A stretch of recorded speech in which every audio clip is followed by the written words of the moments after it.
But listening to the president's speech, Mr. Speaker, what he's saying is very promising. And is what was also focusing on, Mr. Speaker, some of the issues we are seeing them really happen, take root in our country. Mr. Speaker, I know that Kenya is very rich in agricultural production. Kenya is very rich in terms of labor. And Mr. Speaker, the president has focused so much on revival of agricultural production. Mr. Speaker, personally, a person who comes from Western, we have been suffering quite a lot. Most of the persons in Western Kenya are very poor. This poverty is arising from the fact that most of us were focusing on production of maize, which was not selling well in the country, and production of sugarcane in the country, whose prices even went low as 2,800 per ton, because most of the factories had actually collapsed. And Mr. Speaker, when you see what the president is now talking about, because when he was visiting even our western region, which is rich in production of cane, you see, he was giving us hope, telling us about the possibility of reviving these factories. And indeed, when he has become the president, he has revived the 17 factories we are hearing. He has actually signed into law the Sugar Act, which now will ensure, because the 2010 Constitution, Mr. Speaker, killed the Sugar Board, the Sugar Act. And this actually caused a lot of confusion in the sugar production.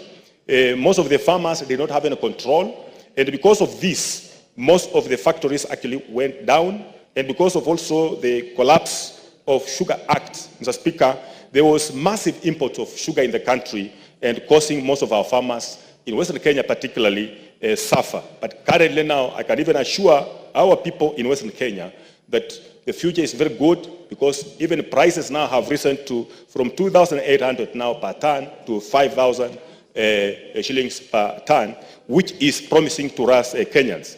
Mr. Speaker, I recall even my days of schooling, we were relying on production of milk, sale of milk to KCC. This collapsed in the 1990s.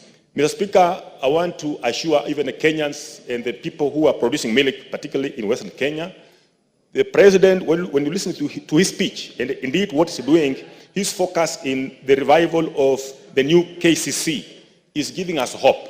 Even for us in Malaba, for example, I can say we had actually, the county government had put up a factory for milk production, but we were getting into some headwinds. But we have been assured now with this that with the revival of KCC, with a kind of massive investment in KCC, Mr. Speaker, we are being assured about delivery of coolers in the country, delivery of coolers up to our plant in Malava, and this will ensure that the milk we produce will be actually absorbed, and Kenyans will lead a proper, better life, even people of Malava.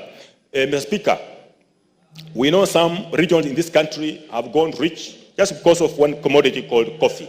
Most of us in Western Kenya, we were focusing on so much on maize and sugarcane production, and most of us have been so poor and been wondering why. We learned that coffee is also another cash crop that is good, can do very well in Western Kenya, and the president actually, through his efforts, much is happening on the ground. Most of the farmers are now happy taking to the production of coffee, and I believe farmers with this kind of positive attitude to coffee farming, Mr. Speaker, I believe this country will move steps up to richness like these are the countries that have become rich. And finally, I want to appeal to Kenyans who seem to be so hopeless with the Taifa Care that our business is to register. I can give an example to Kenyans and to the persons of Malava. There is this particular mother to a friend of mine called Livingstone Mohati in South Kabaras, who had registered for SHA, and when the mother went to hospital in Eldoret, referral hospital, she incurred a bill of 491,000. This was settled by SHA. So my people of Malava, let us register, as this plea is actually all over, and will lead a better life. We'll stop selling our lands, we'll stop selling our cows, we'll stop selling our property because of some elements, because of some. Thank you, Honorable Malulu. Honorable members, please note that the chairperson of Justice and Legal, chairperson of Defense, Intelligence and Foreign, and the chairperson of Administration and Security, Internal Security, as and when they speak, they have 10 minutes each. All other members, 5 minutes. Chair Health is not covered. Deputy Speaker, it's a motion you passed yourselves. Thank you, Honorable Speaker, that I may participate. Even the Deputy Speaker has 5 minutes. Thank you, Honorable Speaker. Even as I participate in debating on the President's State of the Nation address, I want to direct my attention to the unpatriotic media houses in this country, and particularly NTV, which recently attempted to wrongly analyze this statement. And I want to ask them, has the shilling strengthened from 162 to the dollar to 129 today? Yes or no? We look at the cost of living. Has inflation dropped from 9.6 to 2.7? Every Kenyan knows the price of unga has gone down, the price of kerosene has gone down, the price of electricity has gone down. Those media houses should tell us where they are getting their statistics and where is the source of their information. Also, I dare them, those unpatriotic Kenyans and the unpatriotic media houses, has fertilizer been distributed, 6.5 million bags to the registered farmers? Yes or no? We know for a fact that farmers have received it. And I dare them to tell us where they think it was not, the fertilizer was not given. Also towards food security. Today they can go and they can use their investigative journalists to go to the stores and find that we now have 47 million bags of maize and 8.8 million bags of beans and 10.4 million bags of wheat in our reserves. I dare them to dispute this. And we want them, rather than speak from their studios, they should actually go and film them from the stores of Kenya. I also dare them that they should, do they dispute the fact that KCC received 3 billion to modernize? Do they dispute the fact that today farmers are being paid 50 shillings per liter? I am a farmer and that is the amount I'm receiving. I dare those in those media houses to tell us if they have any milk to sell, how much they sell it for to KCC. I dare them to dispute the fact that we are now producing, KCC is now processing 220 liters of milk a day, up from 100,000 liters. I dare them to dispute the fact that the sex semen is now going for 2,900 shillings. Those of us who were dairy farmers were buying it up from before from 9,000 shillings. I want those media houses to again tell us whether or not 56,000 teachers have been hired. They know they have. And that list is available at the Teacher Service Commission. And they should stop peddling lies and misinforming Kenyans about the State of the Nation address. On the funding model, again, they can confirm this. Students are now getting up to 95% funding of their school fees. And again, this, they can get the statistics from the Higher Education Fund and from the Higher Education Loans Board. Again, they cannot be making up stories from their screens.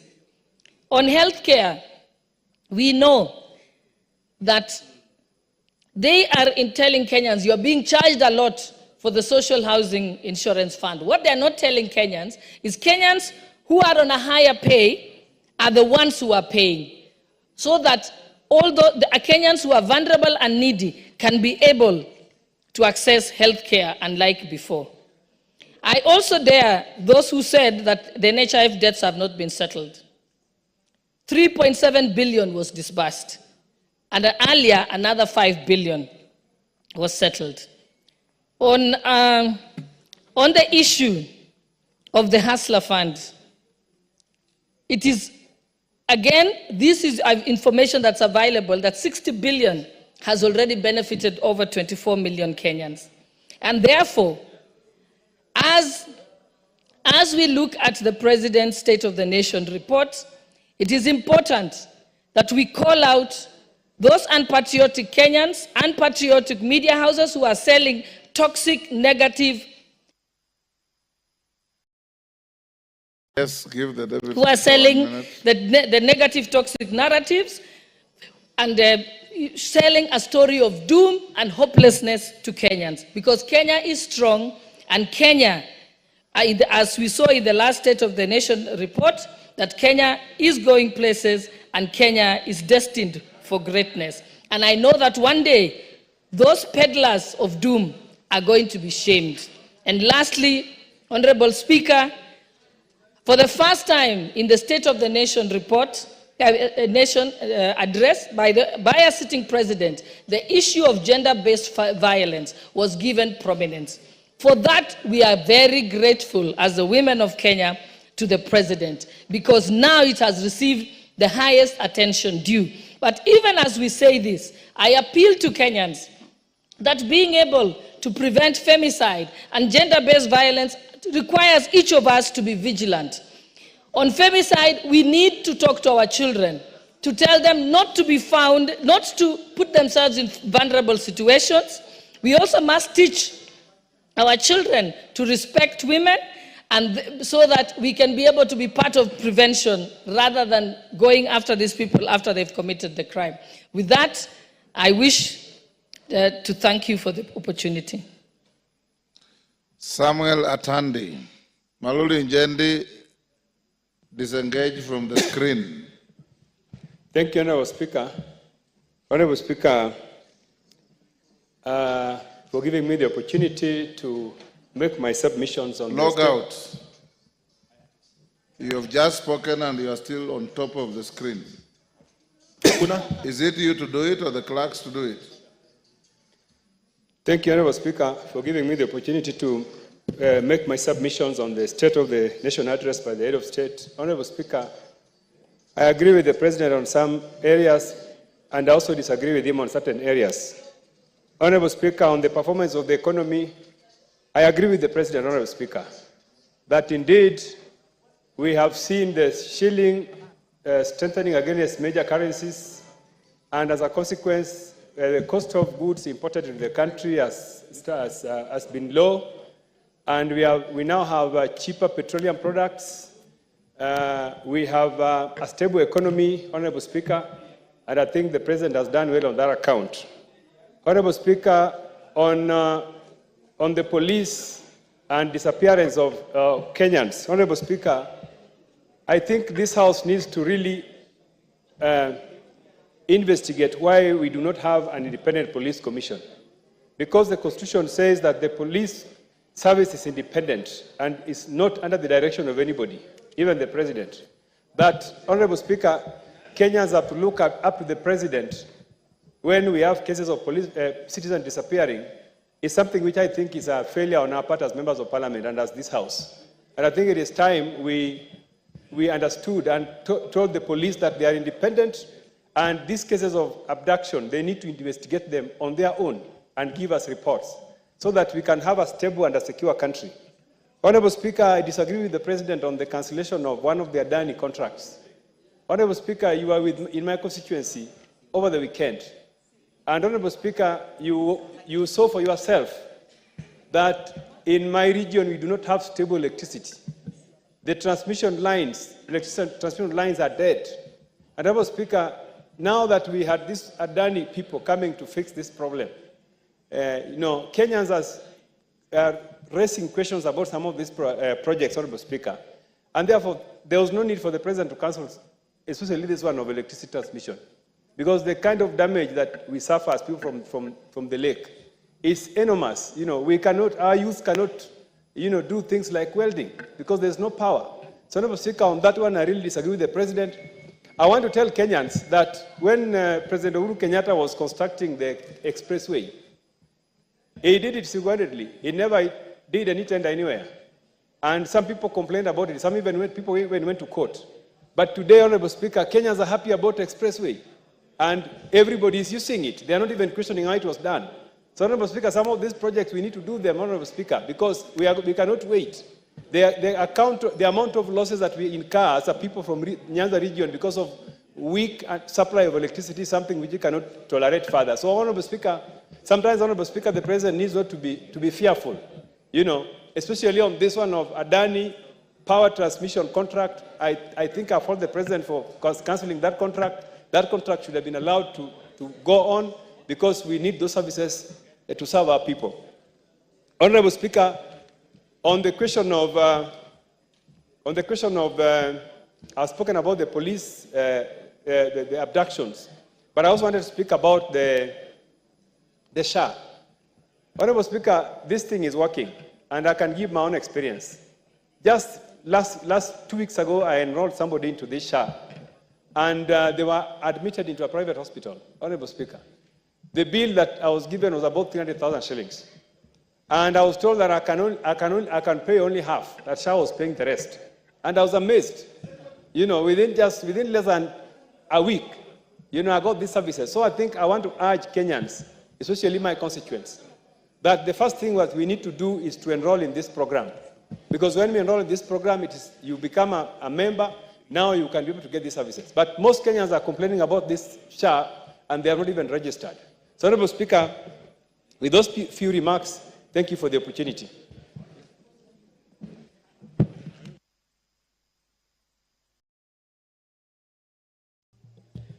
The Honourable Member for Tinderet, Honourable Meli.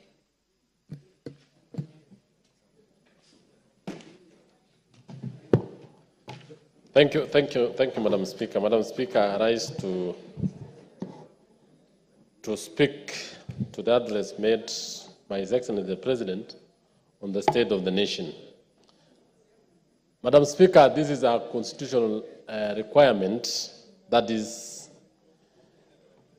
required of every president by the 2010 Constitution.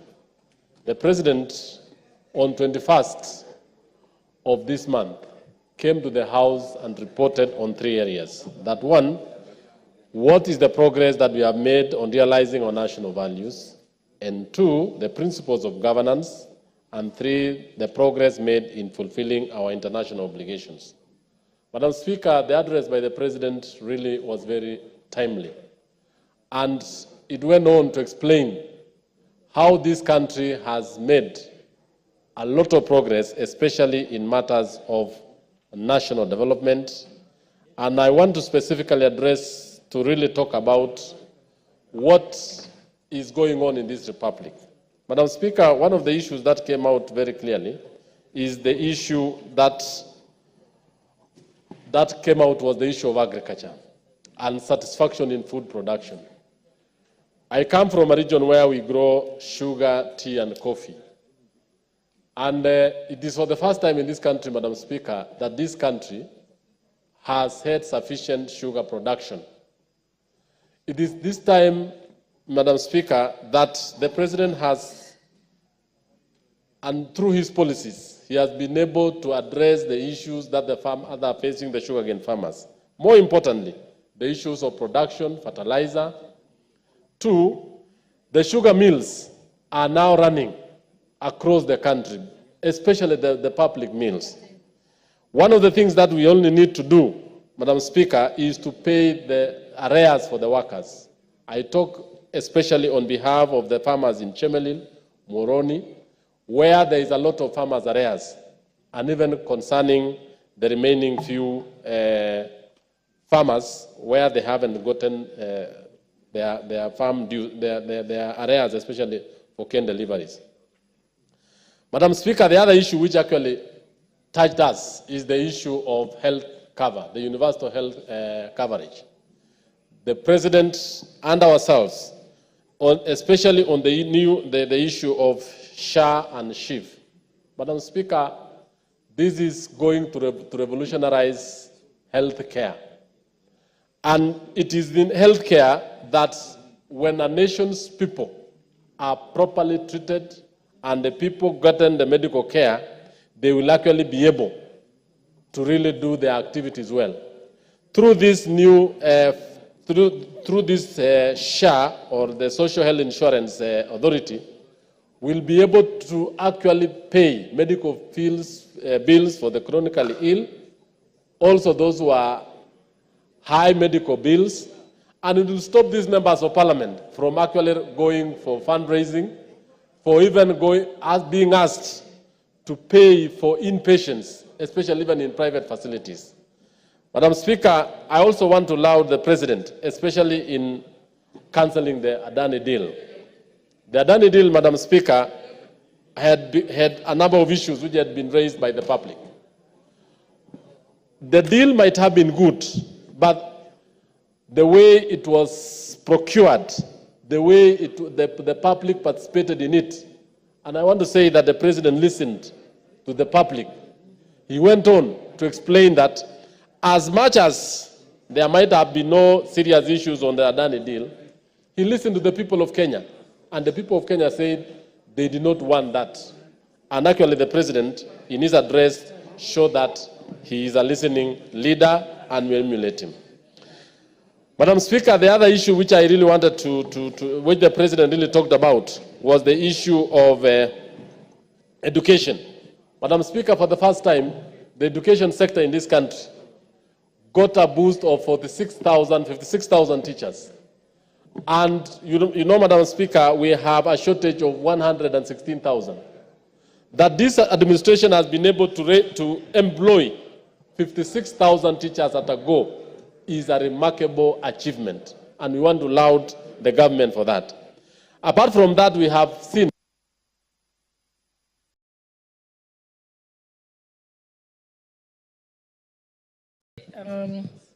the Honourable Member for Belgut.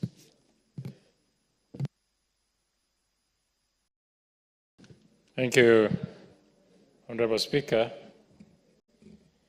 Like many speakers, let me also add my voice on the State of the Nation address by the President. And as is constitutional under Article 132, the President will be, when he addresses the nation, some of the points that he must, is obligated to give the progress we have made in realizing our national values and principles, number one, governance, and to submit to honourable members the progress made in fulfilling our international obligation. And for today, that is where I will dwell on, Honourable Speaker, an issue of international obligation. On international obligation is fundamental to our nation's ability to secure stability, foster global cooperation, and regulate matters of importance. Honourable Speaker, I'll be speaking on matters of global cooperation and secure stability. Honourable members will recall that when I brought in the issue of trying to seek permission to send our officers to Haiti, there was a lot of contest from this House, Honourable Speaker, because Kenya, in its part of its foreign policy, is security, and there was a lot of contestation. Today, like the President did mention, we are extremely happy as a nation that section of the places that had gangs in Haiti, and having deployed our officers to Haiti, the gangs and their gang leaders have been completely subdued.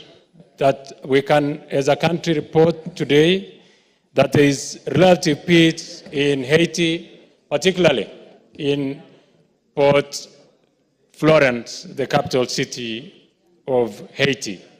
That is part of our obligation. Also, like the President did mention, part of the region, particularly mediation and negotiations for different warring groups in Sudan and Southern Sudan. There have been concerted efforts by the head of state and several actors to see that there is peace within our region, and still stamps Kenya's place as an anchor for security within the region. On the issues of treaty and treaty-making process, I want to say treaty and treaty-making, our Constitution and ratification, particularly on issues to touch on bottom-up economic model and on issues of SDGs and Africa's Agenda of 2063, and our engagement internationally, the President did report that we are proud as a country that we host the several UN bodies in this country. We have the the United Nations office at Nairobi, which we host the UN Environment Program, the UN Habitat, making Kenya a capital, a hub of multilateral diplomacy. Madam Speaker, on the issue of diplomacy,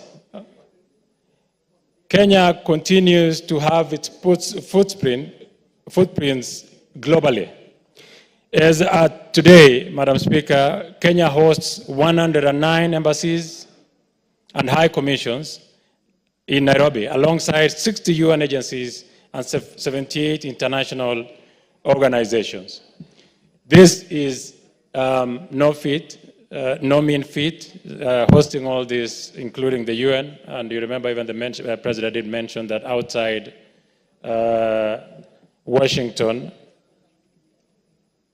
Kenya hosts a large part of the United Nations bodies in the country, and that really stamps our authority in terms of diplomacy. On issues of tackling of climate change, you remember last year or the year before, during the COP28, Kenya championed ambitious energy transition goals, further cementing our role as a global climate leader. Domestically, Kenya has aligned these commitments with initiatives as 200,000 affordable housing units annually under the UN Habitat. Honorable Speaker, while Kenya has made significant and several treaties that await ratification, we have so many that await ratification, like the Convention on Cluster Munitions, which seeks to eliminate harm caused by weapons. Kenya is also in the process, which I will want to dwell on, in the process of ratifying the International Convention for Protection of All Persons from Enforced Disappearance. Madam Speaker, this is extremely, extremely important. You'll remember and recall that during the demonstration by the Gen Zs, there was a lot of accusations that had been made about disappearance of people who either had participated in the demonstrations or were perceived to have led the demonstrations. That, as a country, I think going forward, the President has mentioned that it will not be business as usual. And even as legislators, as we await to ratify this very important treaty of International Convention for Protection of All Persons from Enforced Disappearance. Another very important legislative policy is that one of protection from enforced disappearance, and the other one of judicial killings. Kenya passed 2022, between 2021 and 2022, there were so many reported cases of extrajudicial killings. As a country, it's become a concern, and that ratification of enforced disappearance and extrajudicial killing will bring to book all the people who either perpetrate or are actively involved in disappearance of people. That, again, was part of what the President did mention last week on Thursday. Madam Speaker, before I can go to general, because this is the one for international obligation, as we reflect on the report, we recognize Kenya's international obligations are not abstract. We are deeply intertwined with the national interest. They support the economy, protect citizens, and enhance our global standing as we move forward. It is imperative that we remain steadfast. But before I do conclude that, Madam Speaker, it is imperative to address concern regarding the treatment of asylum seekers. I want to mention to this Honorable House that Kenya, to date, hosts in excess of 760 million refugees. Kenya then has been considered a safe haven for people who want to seek safe haven in the country or who are fleeing conflict and persecutions in their countries. However, There's two disturbing cases that come to my attention, which as a country we must reflect on. And in October 2024, Kenya deported 4 Turkish refugees back to Turkey after accepting an extradition request from Ankara. Again, in November 2024, a Ugandan opposition leader was reportedly taken from Nairobi and later apprehended in Uganda, facing charges including illegal firearms and possession. You will remember the president did mention that action should be taken on people who illegally. There is a procedure, Madam Speaker, and you being a lawyer, you understand that there's a procedure of extraditing individuals who are believed to have committed crime in their countries or who are perceived to want to commit a crime. As a committee, as a chairman of Defense and Intelligence and Foreign Relations, it flies on the face of the statement by the president and the several actors who sent back Dr. Besigye. Madam Speaker, as a committee, we will be inviting the Ministry of Foreign Affairs to shed more light on exactly what happened, because we want to have Kenya as a country where people who are fleeing persecution are received, and people should not be apprehended in a way that contravenes the international laws and treaties that we have signed with other countries. So, even though the Ministry of Foreign Affairs has distanced itself from this incident, such incidences are regrettable, and this House must endeavor to ensure justice for the victims and ensure Kenyans remain consistent with its commitments to protecting asylum seekers and upholding the rule of law. Madam Speaker, this incident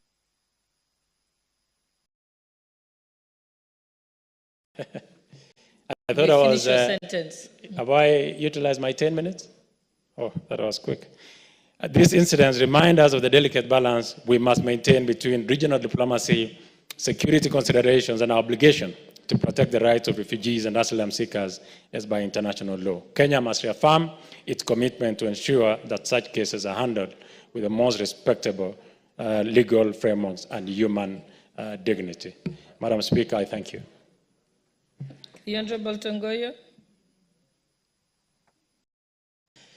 Thank you, Honorable Madam Speaker, for giving me this opportunity to equally contribute and add my voice to the issue of the presidential address to the nation on Thursday. Honorable Speaker, it's true that the President addressed the nation to fulfillment of his mandate, a constitutional mandate, as according to the person to Article 132, 1C, and Article 240 of the Constitution of Kenya, so that he continuously, as required by the laws, address the country on 3 thematic areas, Madam Speaker. 1, on the progress achieved in realization of the national values and principle of governance. 2, the progress made in fulfillment of international obligation, which we have continuously and proudly been doing as a country, and more importantly, of course, to me, the state of the security of a country. Madam Speaker, I don't want to, I know, of course, it is too much. I can't able to address to majority of them because of limitation of time of the 10 minutes. But before I concentrate on the subject of national security, Madam Speaker, I was here last time when the President gave the same address. And I want to commend the President and his leadership of Kenya KWANZA, that as a country, we have really made tremendous progress in addressing very pertinent and key issues that are affecting our country. More importantly, the issue of food security, where, of course, the President managed to really demonstrate how the food prices and the essential commodities, we had managed to bring them down.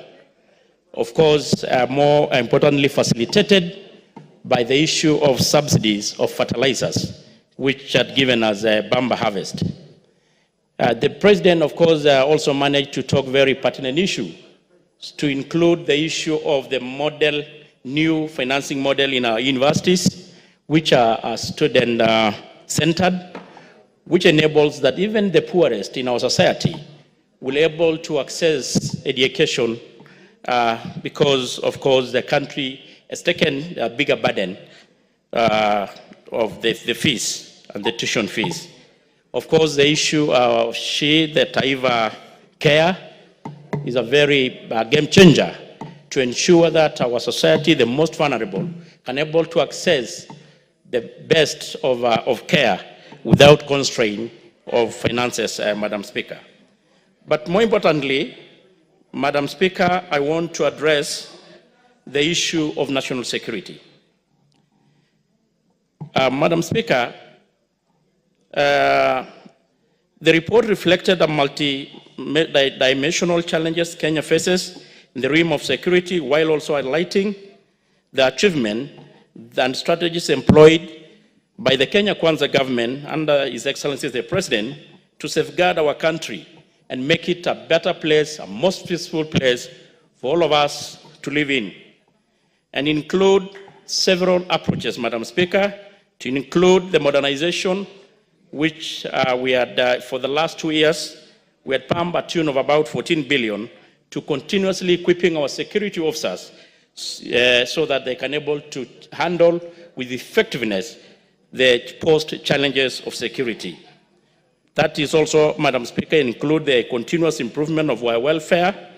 We know, Madam Speaker, just recently, when we are doing our supplementary one, Madam Speaker, there was an increment of a tune of about minimum 4,000 in the lowest cadre of our police officers in their salaries, so that we're continuously improving their welfare and boosting their morale, so that they can able to discharge their mandate and duty to make this country a safer place for all of us. Of course, that is not to forget, Madam Speaker, that we are continuously doing their training and human improvement. And I think the President managed really to demonstrate that one so much. The report underscores the profound influence of the global and regional security dynamics on Kenya and on the international front. Conflicts such as Russia-Ukraine war, the Israelites and the Hamas conflict, and the tension in the eastern China have created ripple effect felt even within our borders.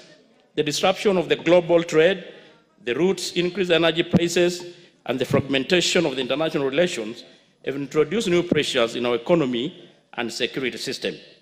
Madam Speaker, closer home, instability in the Horn of Africa and the Great Lake region remain a significant challenge Kenya continues to grapple with the consequences of regional conflict, including the spillover of the arms, proliferation of small arms, the militants, and the displacement of persons.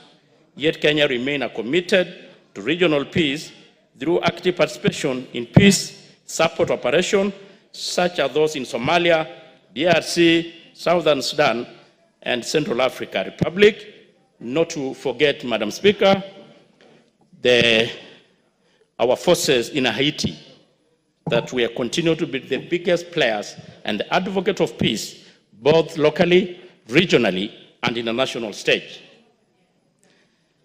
I want to, Madam Speaker, the President, of course, mentioned the issue in the report that was tabled in this House, and I want also to mention, Madam Speaker, when the Kenya KWANZA took over, the President committed to eradicate and reduce significantly the issue of cattle rustling and banditry in the tribal areas of North Rift, and more importantly, the issue of the Kerio Valley. And in the report that was tabled before this House, Madam Speaker, it enumerated the very tremendous progress that the Kenya KWANZA government has managed to do in the reduction of the cattle, in the banditry and cattle rustling in the said region. And of course, the members of parliament in those affected regions can affirm to this. There's been a relatively peace, and people are able to continuously go about doing their businesses, and even the school has been rebuilt. And even as a committee, Madam Speaker, we were so privileged to visit those areas, and we can confirm the same, that there is a relatively peace in those areas. And the Kenya KWANZA government is definitely committed to continuously ensuring there is peace and stability in those regions. And even the modernization that was I'd mentioned earlier, are really going to help a bigger way to help those people, because there is, of course, AMRAPs, APCs, and there's a big success, Madam Speaker. Madam Speaker, it is also good to mention, and I want to put more emphasis on this, Madam Speaker, that in the President's speech and in the reportable before this, there is a big concern to all of us Kenyans that there is an increase in the reported cases of kidnapping, killings, femicide, and abduction and forced disappearance of Kenyans. And they have been emerging as a growing concern, motivated mainly by ransom demands and at times linked to human trafficking. And these crimes have targeted not just Kenyans, but also foreign nationals, and enhanced collaboration between law enforcement, mobile service providers, and improved investigation, while freezing suspect bank accounts has helped disrupt this criminal network. Madam Speaker, I know, of course, the work of the police and our security officers are not an easy one. And as Kenyans at times, it's very easier for us to pinpoint fingers, condemn them when there are things probably not going the right way. But I think it's also good to appreciate that it's a big, good job done by the same officers, even if it's not reported openly, Madam Speaker. And I can confirm to you that what our officers are doing in North Rift, Northeastern, in areas of Mandera, Wajir, Garissa, to make sure that this country is secure and safe, it is, Madam Speaker, a commendable good job. I can confirm that to you as the Chair of Internal Security, Madam Speaker. And just recently, Madam Speaker, and I think the Leader of Majority had mentioned that in the recent past, Madam Speaker, there is the issue of, just want to mention, Madam Speaker, there was the case of the murder of the taxi driver from Mombasa, Victoria Mumbua Muloki, and that abduction and the murder of Amina, Dahobo, Dauda Museba, the ladies from Isli, and of course also the killing of the Well Fargo Human Resource Manager Willie Sayuko. Madam Speaker, our security officers responded on time and managed to bring the culprit and the suspects to books. And those are commendable and commendable good jobs that has been done by our officers. That's not, Madam Speaker, not to say that there's still much to be done. And that's why the Kenya KWANZA government continuously training, equipping, increasing their skills.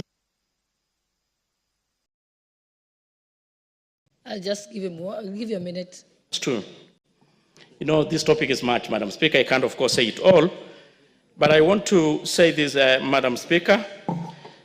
It's also good to appreciate that there is a very clear distinction between abduction and arrest. And our Constitution and our laws are very clear. On the issue when a suspect commits a crime, the law says that within 24 hours, they should be produced before the court. And if need be, that the police security agents want time to continue investigation, they seek the leave from the courts. And that is the spirit, and that should be still what our law says. And that is, I think, even what the President said very clearly. So the issue of abduction, the issue, Madam Speaker, of kidnapping, it is not allowed in our law. So that is the spirit of our Constitution. That is what the Act says, and should remain so. Lastly, Madam Speaker, of course, I want to mention this, Madam Speaker, that Kenya national security is a bedrock of our development and sovereignty. And the report reflects the resilience and adaptivity of our nation in the face of evolving threats. While we celebrate the achievement outlined in the presidential report, we must acknowledge the work that remains still undone and need to be done. As this House debates this finding, let us commit to supporting the security sector through robust legislation, oversight, and resource allocation. And I support, Madam Speaker. And I'm so grateful to get the opportunity to contribute to this report. Okay, the Honorable Member Nominated member, Honorable Dorothy Kiara.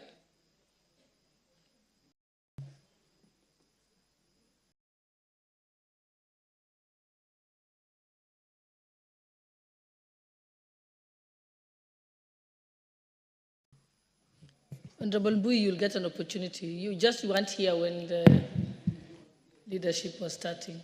But Thank you, Honorable Speaker. Honorable Speaker, I too want to raise my voice as I applaud the speech by His Excellency, the President of the Republic of Kenya, Dr. William Samoei Ruto. Honorable Speaker, in all the themes that the President pronounced himself on, he collectively reflected on a more accountable, more inclusive, and more economically stable country.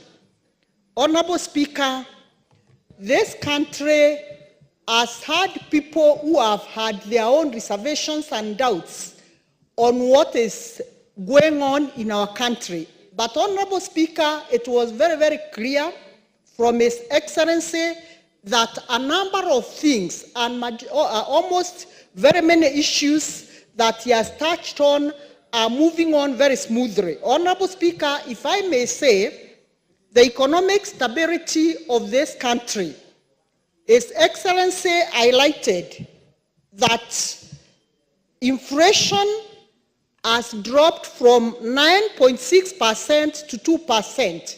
Honorable Speaker, this is very evident because if you go to our shops today, the prices of unga, price of the common commodities that we use on a daily basis, they are affordable, Honorable Madam Speaker.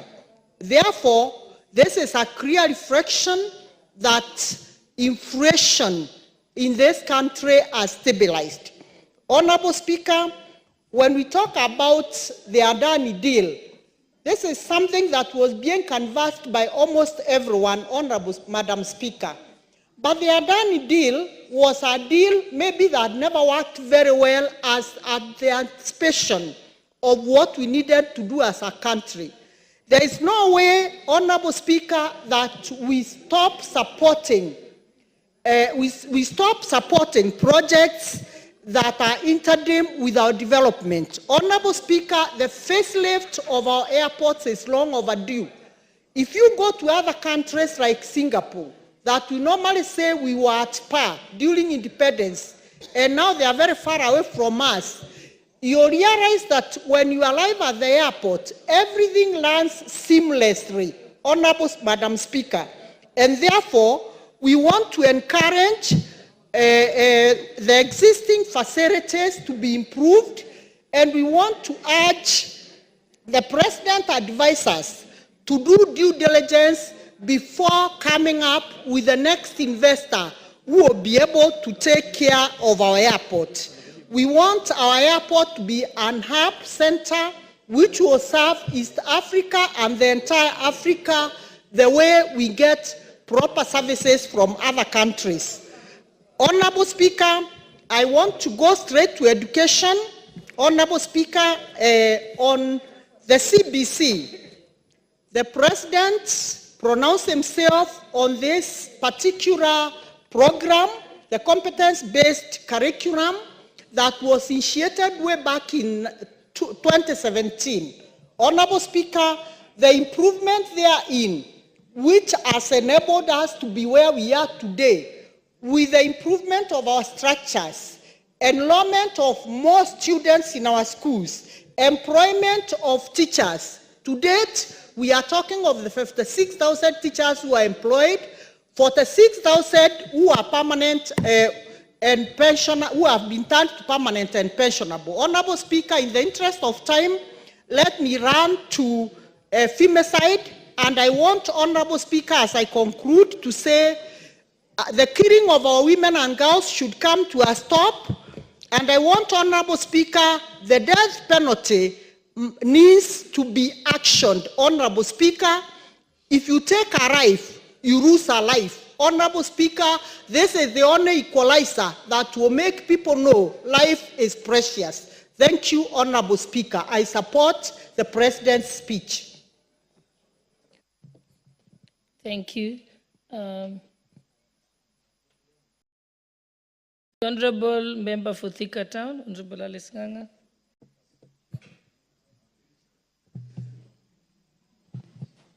Thank you, Honorable Speaker. I rise also to put a word on the presidential speech that was done last week by the President. Honorable Speaker, let me start by saying that I was very happy when the President discussed about femicide and the measures that we are supposed to take. And also he went further. He had a meeting with members of this House and promised them that he was going even set aside 100 million aside to try and fight with this menace that is really getting out of hand. Honorable Speaker, I can say that women, we are women, we need to be respected. We are sisters, we are mothers, we are daughters of these gentlemen who are in this house and outside there. And we all know that when you give a woman a seed, that woman usually gives you a baby. If you give a woman a house, that woman usually gives you a home. You give a woman groceries, the woman will give you a meal. You give her a smile, you get a beautiful heart. Her work is to multiply and enlarge what is usually given to her. So I don't understand what has really happened to our nation, and we have started killing very precious women, very precious mothers. And let me say this, Honorable Speaker. These murderers cannot be told that they are choosing a few age group of women. It is across the board, Honorable Speaker. They are killing even young girls. They are killing old mothers. They are killing middle-aged. And we are asking our men outside there, please love us. God is love. Love the women of this nation. Please stop killing us. We are asking you, you cannot survive without us. You cannot survive without a mother. You cannot survive without a daughter. You cannot survive without a sister. So if you cannot kill your own mother, if you cannot kill your own sister, you cannot kill your own... So stop killing other people's daughters and mothers. So when the President, in his address, stated that we are going to look into it, I was really very happy and really very impressed, because at least we'll be safe. Women will be safe. Right now, as we speak, we are not safe, and it is taking a very long time. We can see the rape test that happened last week. We have only seen today in the morning, that is when the gentleman, I wonder whether he was arrested or he just walked into the station. He was avoiding to be arrested over the weekend, only to wait for today so that he can go to the police station to go to court and be released on a bail. We need to look into it, and we don't take matters of death. One life is very important, very important. One life is very important. So we stop this killing and we look into it. Even my committee will look into it. When that money comes, it needs to go all the way to the grassroots, and we talk. Even the community and the churches need to come on board to protect our young mothers, our women, our children. Honorable Speaker, let me also say that the President also spoke about the JSS, the classrooms that are ongoing for grade 9. And I believe by the time the schools will be reopening in January, the classrooms will be ready to accommodate our JSS grade 9 so that the learning can move on very smoothly without any hinge or interruption. I also want to thank the government, because so far, last year and this year, 2024, we have been able to hire 56,000 teachers, and the President also promised by January this year we have hired 20,000 more teachers in January, so that a student of JSS grade 9 can be taken care of. Let me also say that I'm also very happy about SHA, Taifa Care. Honorable Speaker, I know even where you come from, every day we were giving out money for health services. As from next week, even my own constituency, I want to go on a campaign trail to register as many people as I can in my constituency so that they can join the Taifa Care. Because with this, Honorable Speaker, and it is working, it's only that our people are not aware that this is a very good model so long as you are registered, and it is actually paying for people their medication and hospital bills, the one they could not pay earlier. So I want to tell every member of this House, let us go back home.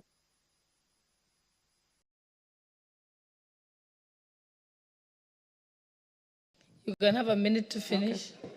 Thank you very much. We register as many people as possible so that the bills that were accruing before, we will not be facing those bills, because every person when they register, I have had so many testimonies from my constituency where people have been paid for by the Taifa Care.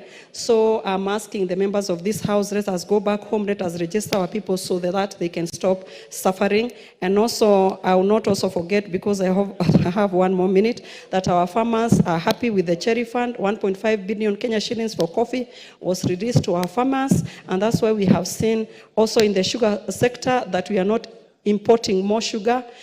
We are able to sustain ourselves at the sugar sector, because we have already been given fertilizer for farmers, and we have seen the output is really very good. Thank you very much, Honorable Speaker. Asante. Okay, the Honorable Robert Mbui. And I think those who have spoken, please remove your cards. I think Honorable Member for Malava, you've already spoken. Honorable Atandi, you've spoken. Pull out your cards. Thank you, Madam Speaker. Madam Speaker, there's a technical hitch I've had. That's why the systems are not removing their names. So, Madam Speaker, I rise to add my voice, not praise, on this speech by His Excellency, the President's address to Parliament. I hesitate to paint a rosy picture, especially because the public know otherwise.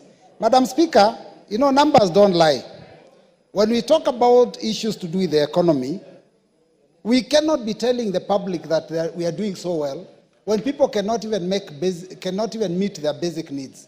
Madam Speaker, we are aware that under the current regime, taxes have been increased, so there is less spending power. Yet, even despite that, there is very little new development that is going on in the country. Madam Speaker, we have heard here that Kenya's exchange rate has dropped. Madam Speaker, when this regime came into power, the Kenyan shilling was 123 exchanging to the dollar. Now it is 129. How is that a drop? When this regime came into power, they pushed it all the way up to 160. Now when they sort out the mess they created, now it becomes a drop. It is not a drop because we must compare this regime and the previous regime.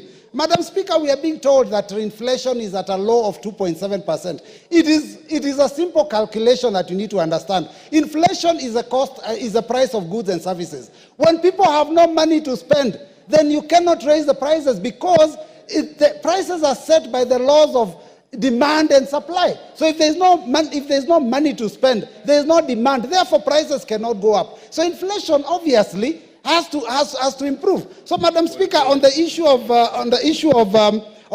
the economy, I don't think we are doing very well. Madam Speaker, on education, the funding model has failed Kenyans. A lot of our children do not know whether they will do exams at the end of the year, and a lot of them haven't even gotten the money. You saw lecturers going on strike. We are happy that that was sorted out. But, Madam Speaker, the CS for education was in the House, and we talked about GSS classes, transition to next year, 2025.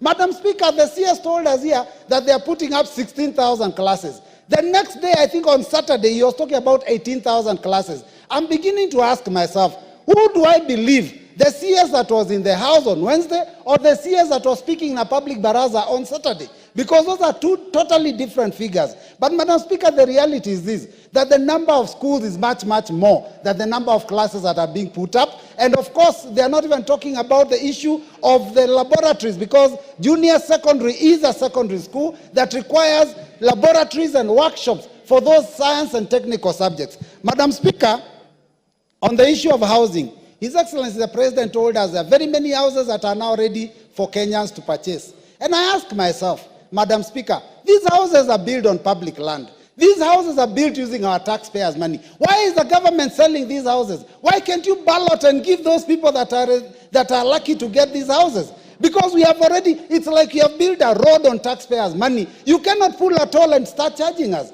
So it's the same thing. I think when it comes to issue of housing, the houses have been built. Let them be balloted and be given to Kenyans, because you cannot sell me something that you have built with my money. If it is my money and you've built it, it becomes mine. Madam Speaker, on the values and principles of good governance that the President was to deal with, the first one on Article 10(2)(a) is the issue of democracy and the rule of law.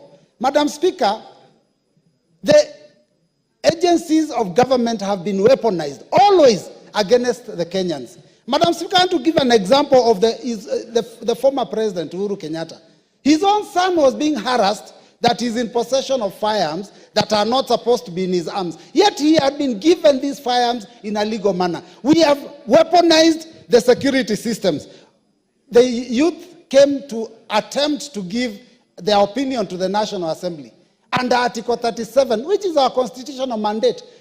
The young man that was shot outside Parliament is a member of, is a person from my constituency. Madam Speaker, tens of young people, the future of this country has been killed using government bullets. How is that supposed to be a good state of the nation, Madam Speaker? So I want to say on the issue of the rule of law, this regime has failed. On the matter of participation of the people,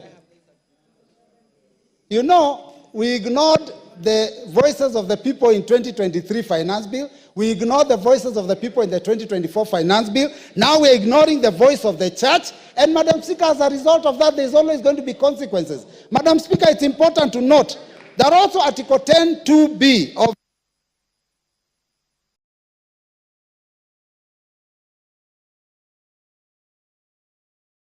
how come other people are getting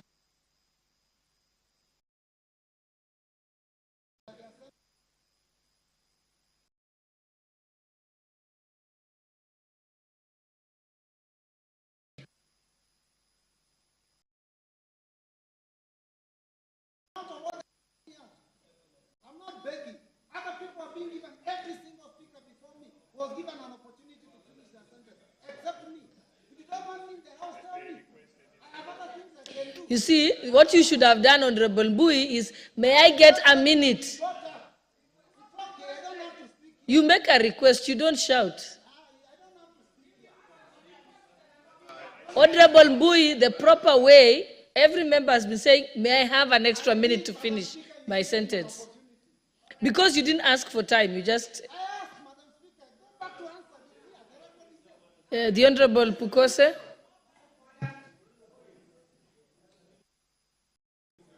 Thank you, Madam Speaker, for allowing me to contribute to the State of the Nation address by His Excellency.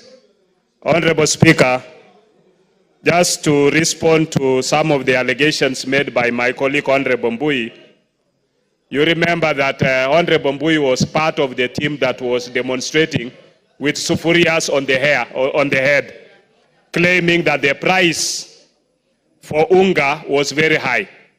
Right now, as we speak, as a farmer, the price of unga has gone down. When we came into government, the price of unga was 260 shillings. Today, as we speak, 2 kilograms of unga is 120 shillings, or down to even 100 shillings. Honorable Speaker, the price of fertilizer was 7,000 shillings. It came down to 3,500, and as we speak today, it's 2,500 shillings per 50 kilogram of fertilizer. And that has made the cost of food to go down. And it's part of the contributory factor to the inflation coming down to 2.7. Figures don't lie, Honorable Speaker. We are talking of what is happening. Today, if you go, there is nobody complaining about the price of unga. So, Honorable Speaker, when we talk about even the issues about CPC, we know that when CPC was started by the President Uhuru's government, and President Ruto has done quite a lot. One, to be able to make sure that the CPC works. Two, to build more classrooms for the CPC children, and to ensure that we have enough classrooms to make sure that all our learners are able to learn in a decent and more comfortable environment. Honorable Speaker, this House passed the four health bills. That's the national health insurance, the national health insurance fund model to Taifa Care, through the digital health bill, through the SHIF bill, the act, through the primary health care act, and also through the facility improvement fund. Honorable Speaker, as we speak today, the challenges that we face in implementing the universal health care are waning down. They are gradually being addressed by our Taifa Care officers, and this will ensure that Kenyans receive better health care. As we speak today, I saw an article where the governor for Garissa, for Wajir, was praising to say that someone was able to be operated on hip replacement all the way in Wajir, and the cost was made by SHA. We are hearing many of the praises where people are saying how far these systems are working. Honorable Speaker, last week on Wednesday, I tabled in this House a list that was presented by the Permanent Secretary, Principal Secretary for Health, Ari Kimutai, in which every constituency, every county, an officer from SHA and an officer from Digital Health Agency has been allocated responsibilities to make sure that every Kenyan is registered. And I want to urge the members, please go through that list. It's at the table office. Know who is the person responsible for your constituency. Coordinate. The numbers are provided, their mobile numbers. Coordinate with them so that you can have your constituents register for these services. Because you don't register when you are at the hospital. It is easier for you to register before being sick, so that when you go to the hospital, you can access these services. The services at the level 2, level 3 are accessible to every Kenyan. And the services at level 4, 5, and 6 are accessible to those who are paid up members, those who have made their statutory contributions. With those few remarks, Honorable Speaker, I want to support the President's address and look forward that many of the issues which he raised for implementation will be able to be carried out by both us as a House.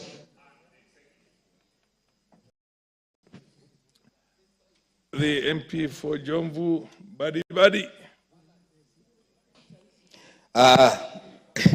Asante sana Mheshimiwa Spika kunipatia fursa hii ili na mimi kuweza kuchangia katika hotuba ya Mheshimiwa Rais.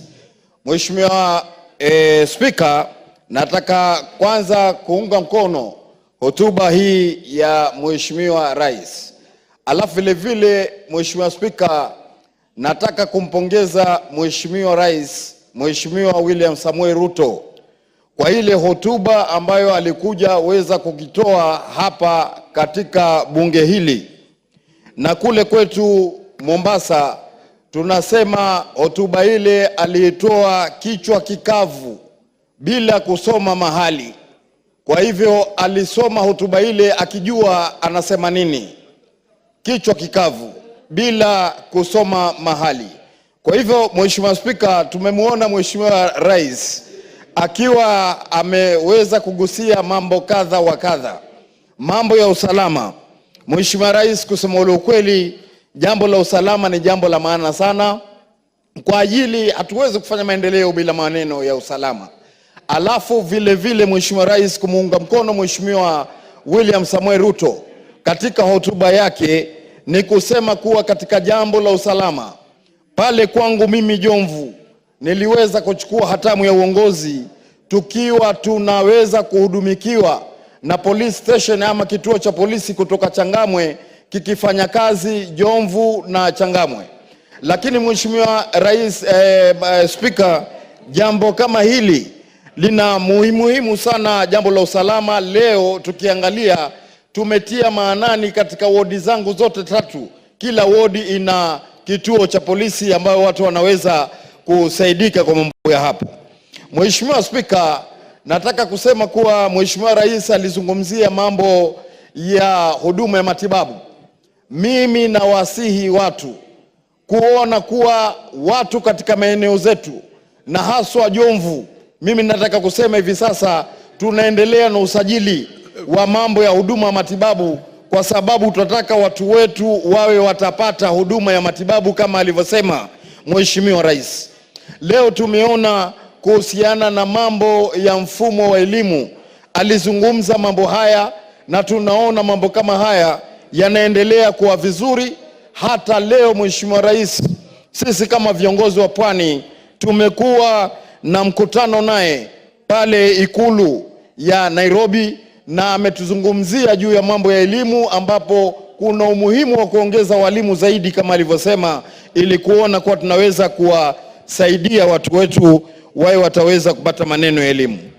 Mheshimiwa Spika, nataka kusema hakuna siasa ambayo haikosi maneno.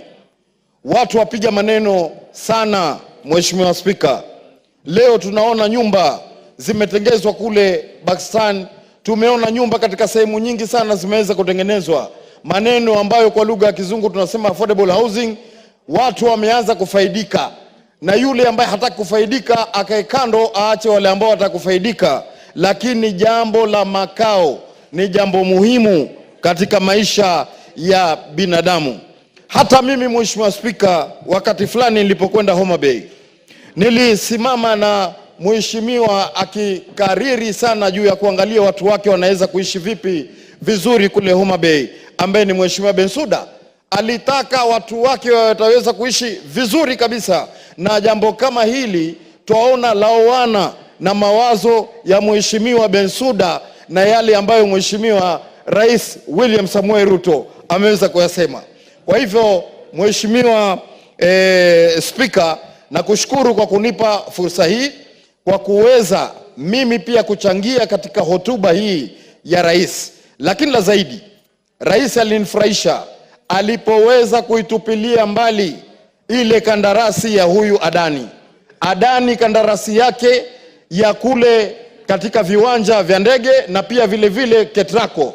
Kwa hivyo jambo hili Mheshimiwa Rais aliweza kujizatiti na kujiweka kifua mbele na kusimama wima ili kuona aweze kuchukua hatua hii ngumu ili kusikiza sauti ya wananchi wake wa Kenya. Kwa haya Mheshimiwa Spika, Mheshimiwa Farah Maalim ambaye ni kiongozi wetu tunayekuheshimu, mentor wetu, na kushukuru. Honorable members, you will bear with me. There seems to be a small challenge in the system. So some of you who came early and then it keeps on, order. When the chair is talking, just listen. So I'm being guided by those of you who came very early, and you will all get an opportunity. I will start with Honorable Rindikiri, and then followed by Madam Bensouda, and then I'll come to order. Honorable members. Proceed. The chair is going to be... Thank you, Mr. Speaker. Indeed, I think that machine needs to be looked out. Mr. Speaker, I stand to make comments on the state of address by His Excellency the President of the Republic of Kenya. Mr. Speaker, His Excellency the President demonstrated leadership, Mr. Speaker. A good leader will always listen, and a good leader will always try and give solutions.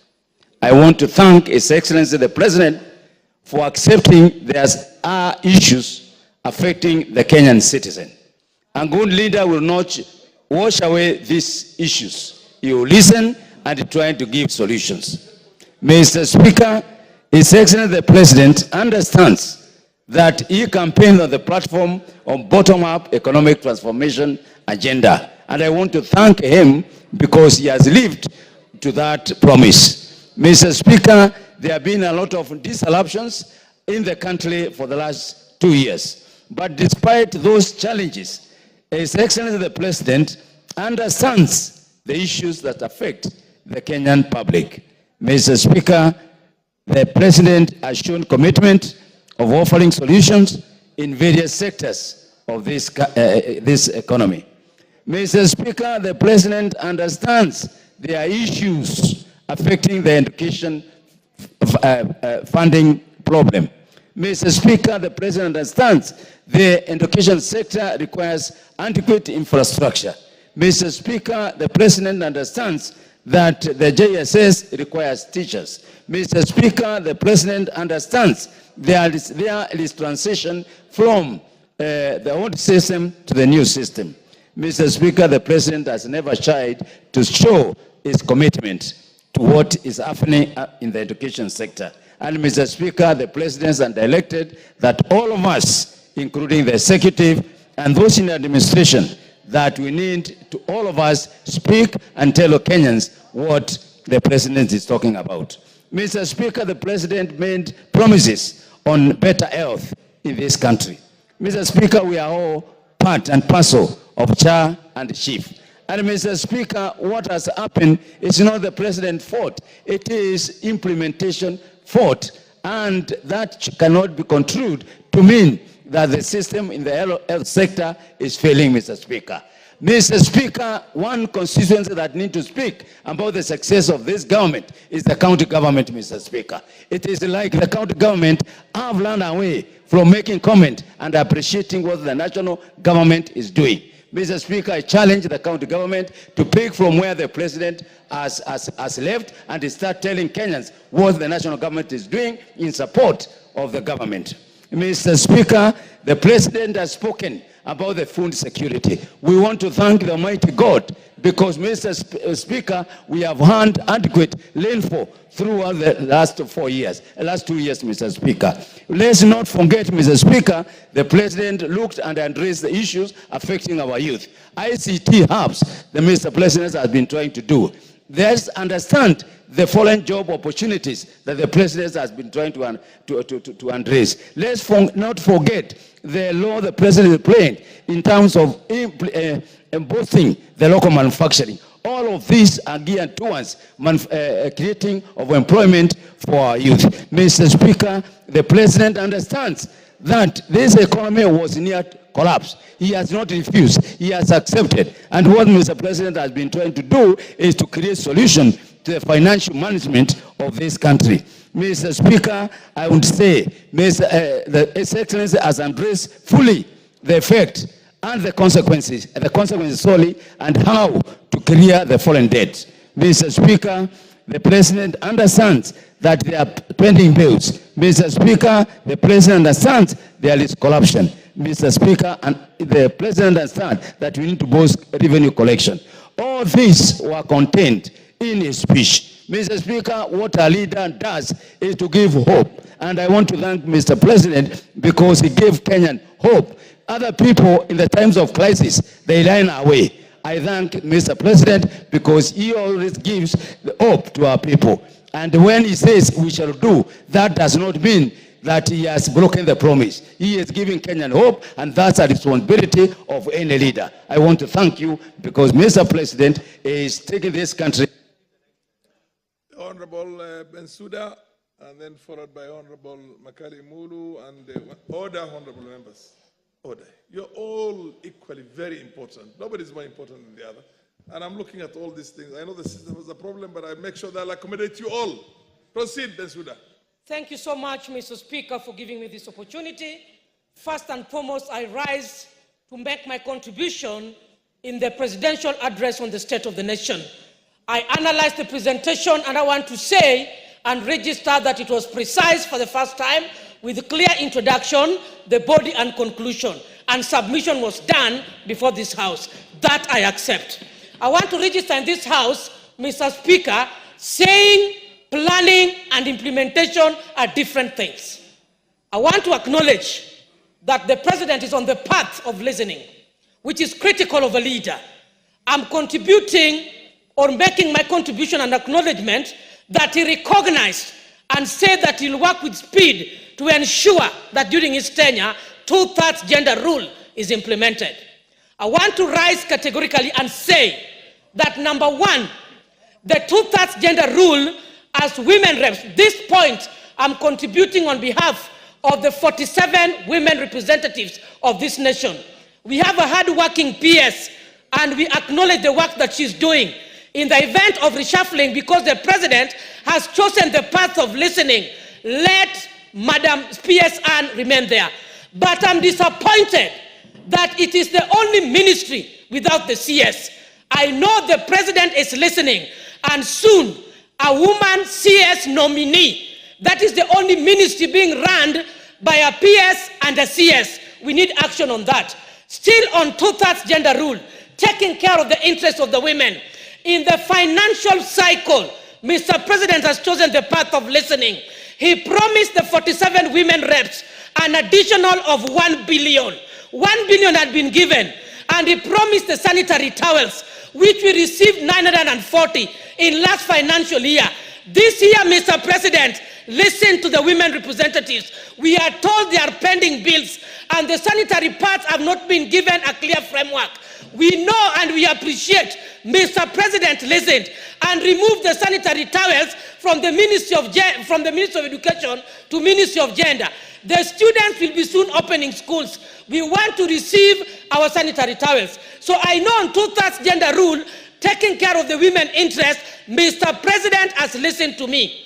On the issue of gender-based violence, Mr. President said that he's very keen and appreciated the caucus that went and visited State House. I happen not to have been amongst the Kali to voice out the voice of the women. And on that day over the news, I saw the president said and pledged that he's giving 100 million to consider ensuring that all 47 women representatives and the deaths of the gender-based violence, whether they are bestowed at the police stations at the headquarters, we want clear engagement on this. We are calling upon Mr. President that this must happen. On his speech, I also established that the president is keen of SMEs. I want to say that on SMEs, digitalization is a key component of developing and advancing our nation. But Mr. President, we would want to say that the digital borrowing of WEF and youth economic empowerment funds is not making meaningful growth. And so let the ordinary method that was being used, and this fund, I know this House can legislate and make it be bestowed under the women representatives, because they are the ones who take the course on affirmative action. Mr. President, as Mr. President also acknowledged the issue of education. As a teacher, I cannot fail to acknowledge his concerns. I highly acknowledge his concern that universities in this country had come to their knees. I don't know what time it's going to take this country to bring them up so that quality of education in this country is not compromised. Twice we have seen the lecturers in the same year go on strike, an embarrassing situation. I want to believe that his concern of ensuring that adequate funding to our universities will occur so that we never see lecturers be on street, and we see the collective bargaining agreements adhered to. I'm also concerned on the competency.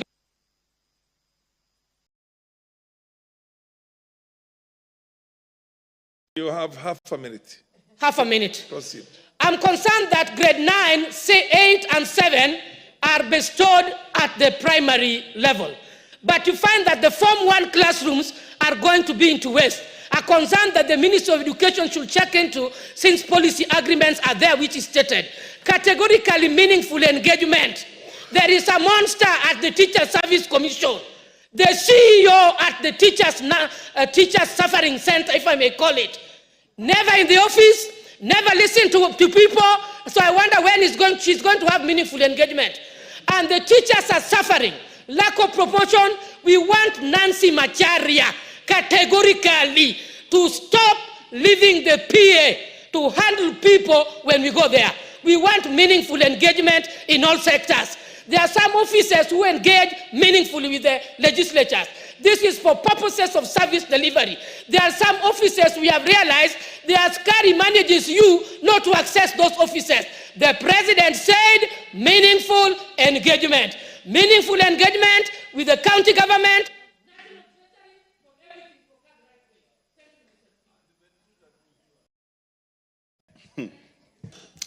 Yeah, thank you very much, Honorable Speaker. Honorable Speaker, I also want to add my voice to the presidential speech.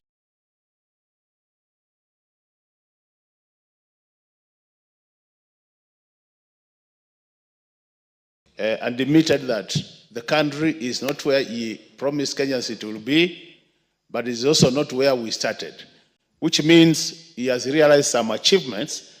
But Speaker, I want to confirm to the country that the pace of achieving those achievements is very slow, and Kenyans wish that it could improve the pace. Honorable Speaker, I want to comment on the issue of national values and principles of governance. Honorable Speaker, I've read through the speech, and I just want to pick a few of them just to explain to us what is happening. Honorable Speaker, the issue of being inclusive as a national value is an issue which needs to be improved.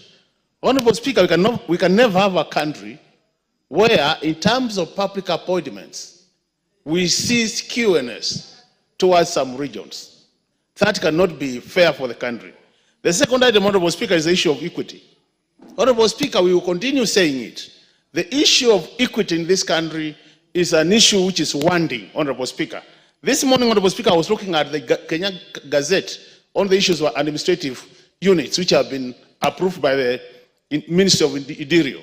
Honorable Speaker, you'll be surprised.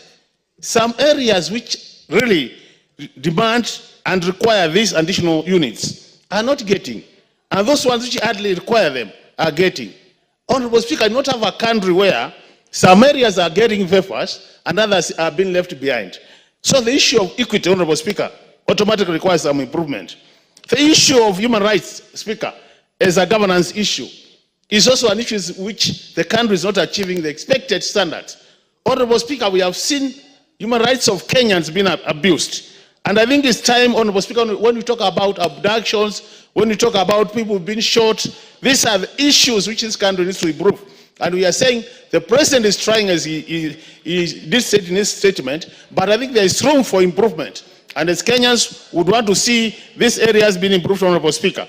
Honorable Speaker, I want to come to the area of corruption. It's good that there was an admission, Honorable Speaker, that we need to face this animal court corruption face-on, Honorable Speaker. And the issue of Adani was very encouraging, Honorable Speaker. When I heard the president mention Adani and the cancellation of the contracts, that was very good. But still, Honorable Speaker, we have said Adani has also been mentioned to be also in SHA.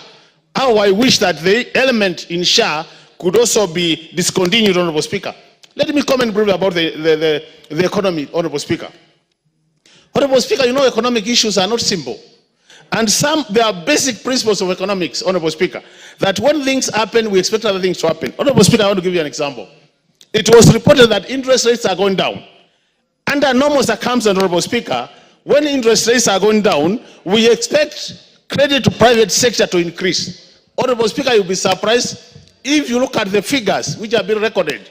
Honorable Speaker, the statistics are saying otherwise, which means we need to question this reduction of interest rates, Honorable Speaker. The other matter, Honorable Speaker, is inflation. And I think Honorable Boone did say it well. I hear so many of my colleagues talking about inflation coming down. If you look at the range, Honorable Speaker, the range which Kenyans is targeting is between 5 plus 2.5, 5 minus 2.5, which means we are within the range. But what is very surprising, Honorable Speaker, is that despite the inflation coming down, Kenyans are complaining about the cost of living. And the way I look at it as an economist, Honorable Speaker, is that the reason why the prices are coming down is because we have suppressed demand, that people have no money to buy, and since demand surpasses supply, then prices come down. These are basic principles of economics, and you can't change them, Honorable Speaker. So even as inflation comes down, we need to look at what is happening out there, Honorable Speaker. The last one, Forex, Honorable Speaker. The foreign exchange, Honorable Speaker, from 169 to 129. Those are the statistics, Honorable Speaker. But the question is, are we controlling this? Is it being controlled? We know we are under a flexible foreign exchange regime. But I suspect, Honorable Speaker, that these are not the market forces, Honorable Speaker. Even as we pride ourselves to have 4.8 months of reserves, Honorable Speaker, I ask myself, is this, these dollars, are they generated through exporting, or are these through the loans we are getting from IMF and the World Bank? And that these are the hard questions, Honorable Speaker. Unless they are answered, Honorable Speaker, we will be having what we call optics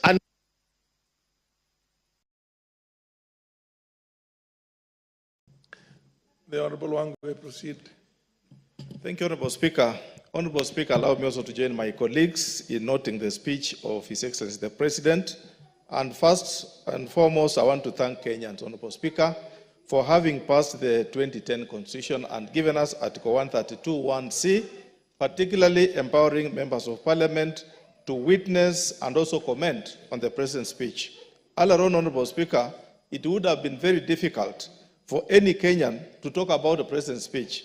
But through the Constitution, Honorable Speaker, we are now able to talk about it, give it the critique it deserves, and Honorable Speaker, make it is constitutional.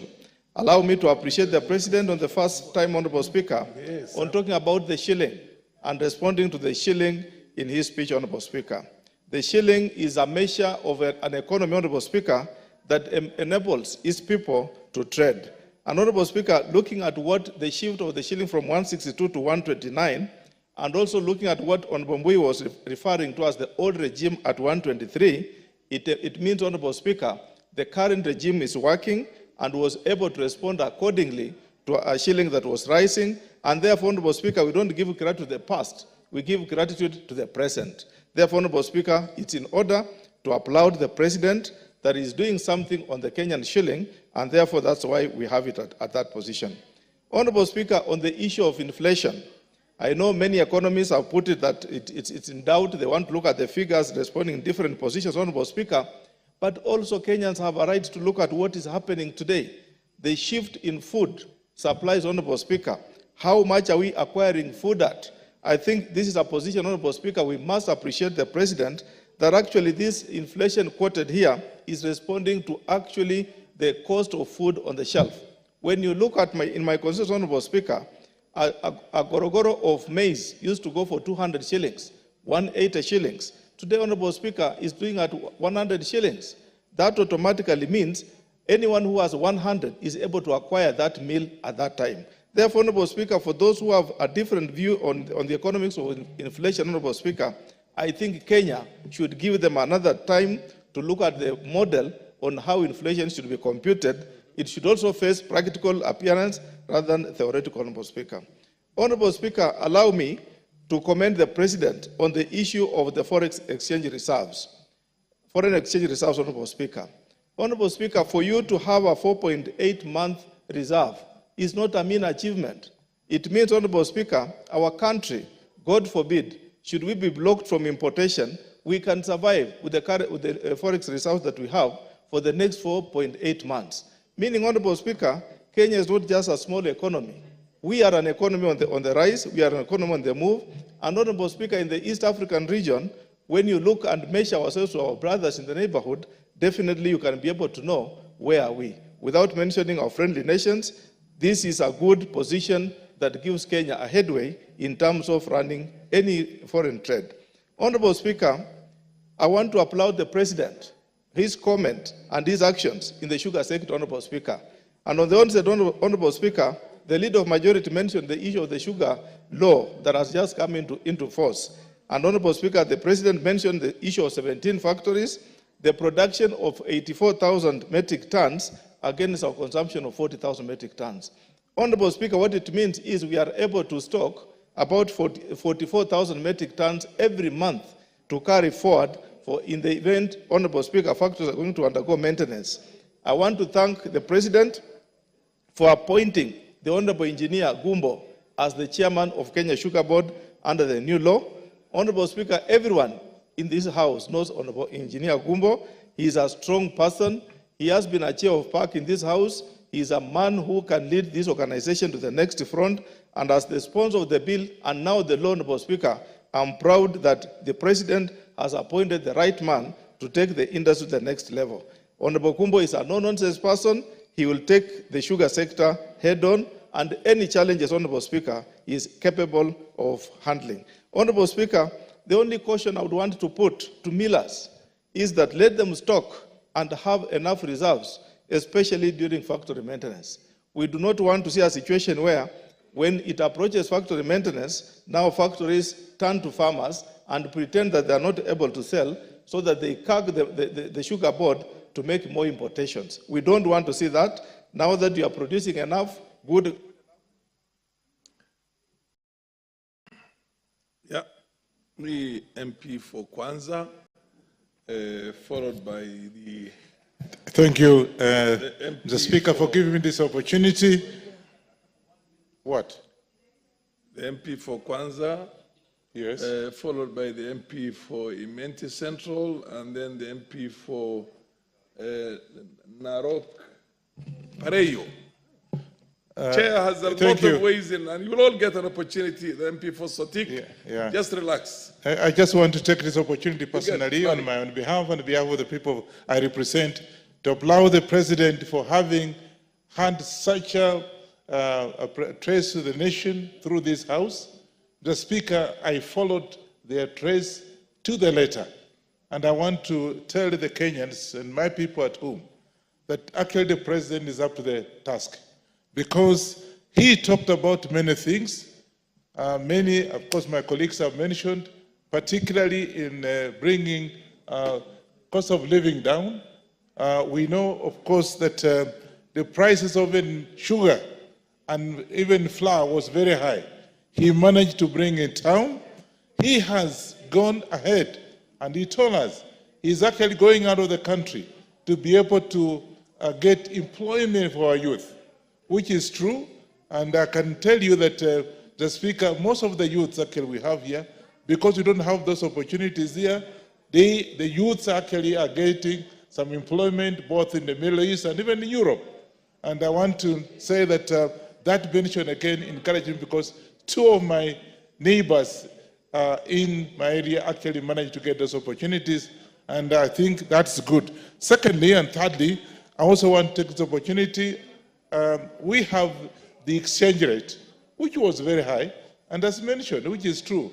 The exchange rate actually means importation of even a fuel.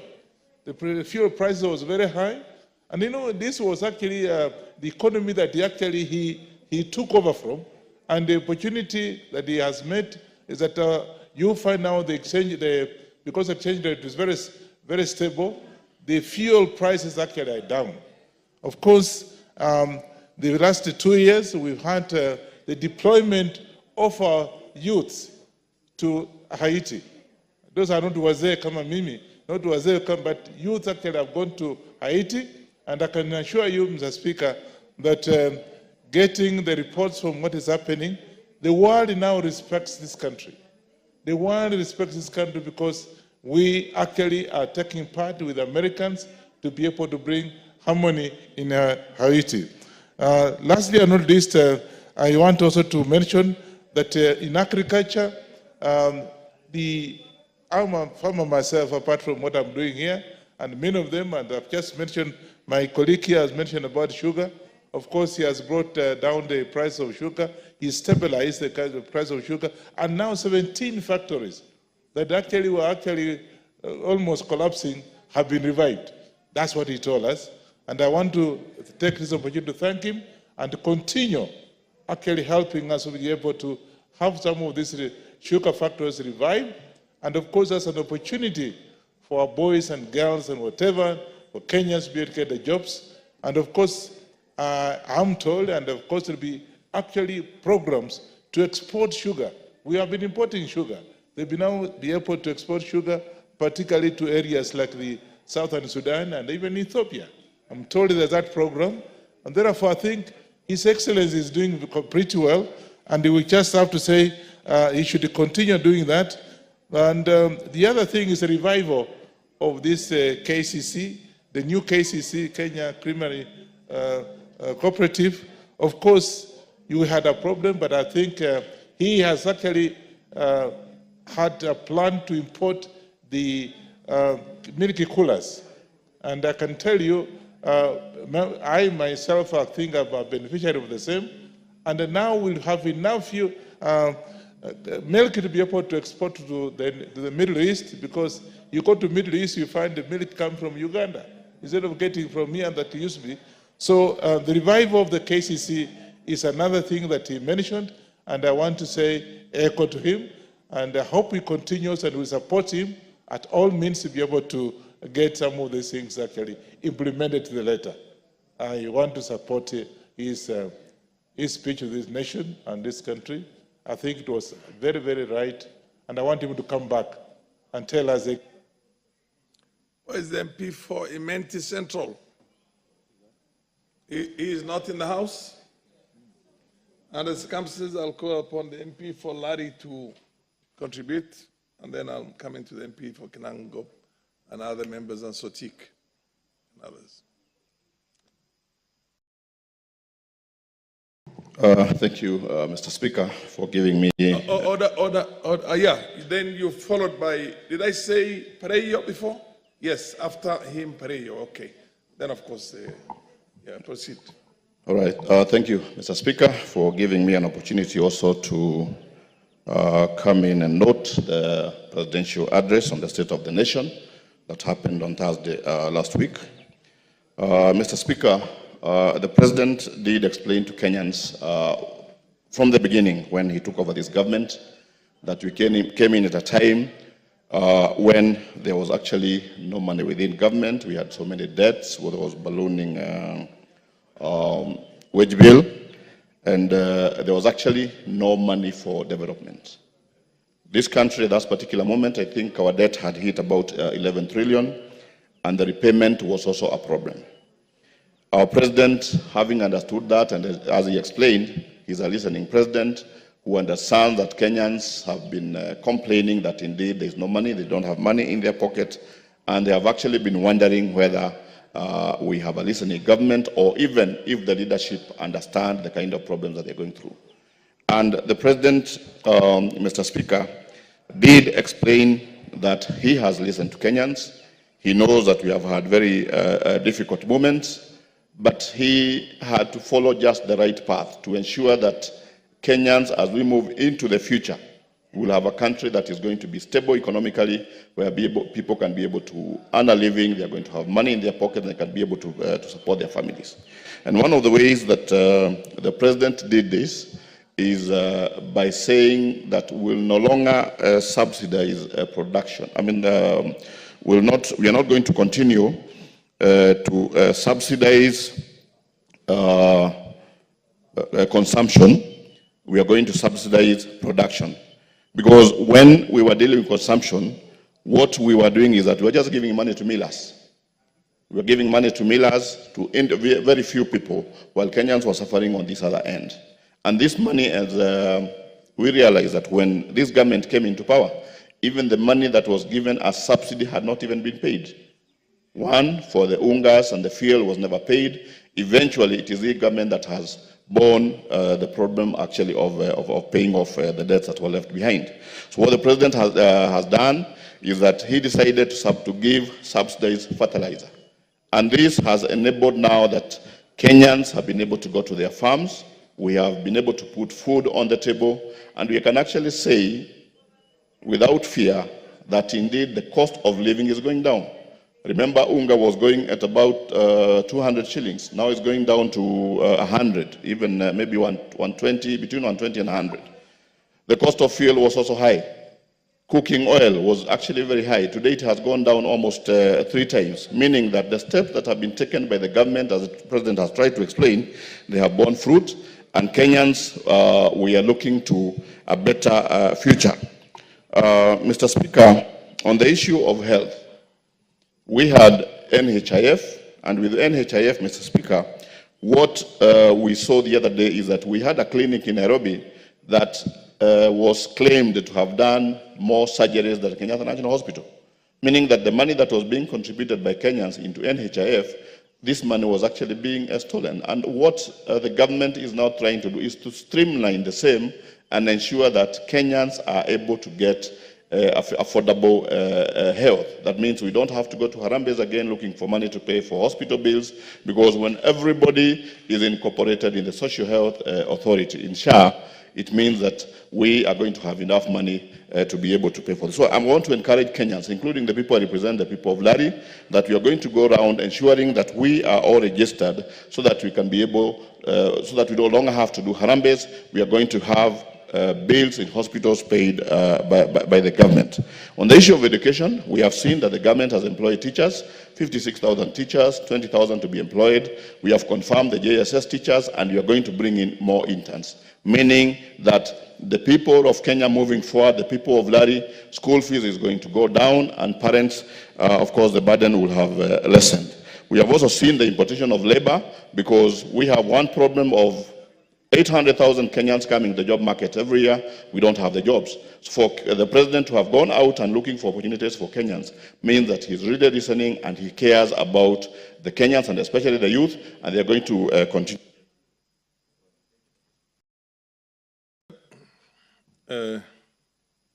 Madam Parillo. Asante sana Mheshimiwa Spika kwa kunipa nafasi hii ili nipate kuchangia hotuba ya Mheshimiwa Rais katika hii nyumba. Hotuba hiyo nilisikiliza kwa makini sana, na ningependa kumshukuru Mheshimiwa Rais kwa sababu ya vile alizungumza na vile alionyesha kwa makini kwamba alikuwa anajua anazungumzia nini. Na ningependa kuanza kwa maneno ya elimu. Elimu, hakuna siku ingine tumewahi kupata kuajiri walimu nambari kama vile tumeajiri. Tumeajiri walimu 40,046 na pia tunaajiri wengine 20,000. Na hii si kusema kwamba wametosha, lakini ni kuonyesha kwamba nia yake kwa upande ya elimu ni nzuri. Na hiyo nampongeza. Kuangalia masomo ya JSS, tulikuwa na shida ya kuchanganyikiwa kwa sababu ilikuwa na mashida mingi. Na sasa tunaona madarasa imeanza kujengwa, na pia tunaona kwamba tukishapata walimu na madarasa, basi tutakuwa na mwelekeo na tutaendelea kujua tunaenda kivipi. Kwa upande ya usalama alizungumzia pia, na tunaona serikali yetu inajitolea kuhakikisha kwamba kuna usalama. Lakini kidogo sisi wa mama tunahofia maisha yetu, kwa sababu kila mara unasikia mama ameuawa, msichana ameuawa, hata nyanya ameuawa, na hatujawahi kupata ni kiini ya mauaji haya ni nini. Na inatuweka huzuni na inatuweka hofu, na ningependa kuwashukuru wale wa mama viongozi ambao walienda State House, naye Mheshimiwa Rais akawaahidi kwamba atatoa milioni 100 kuhakikisha haya yote yamepatikana na usalama kwa kina mama iko.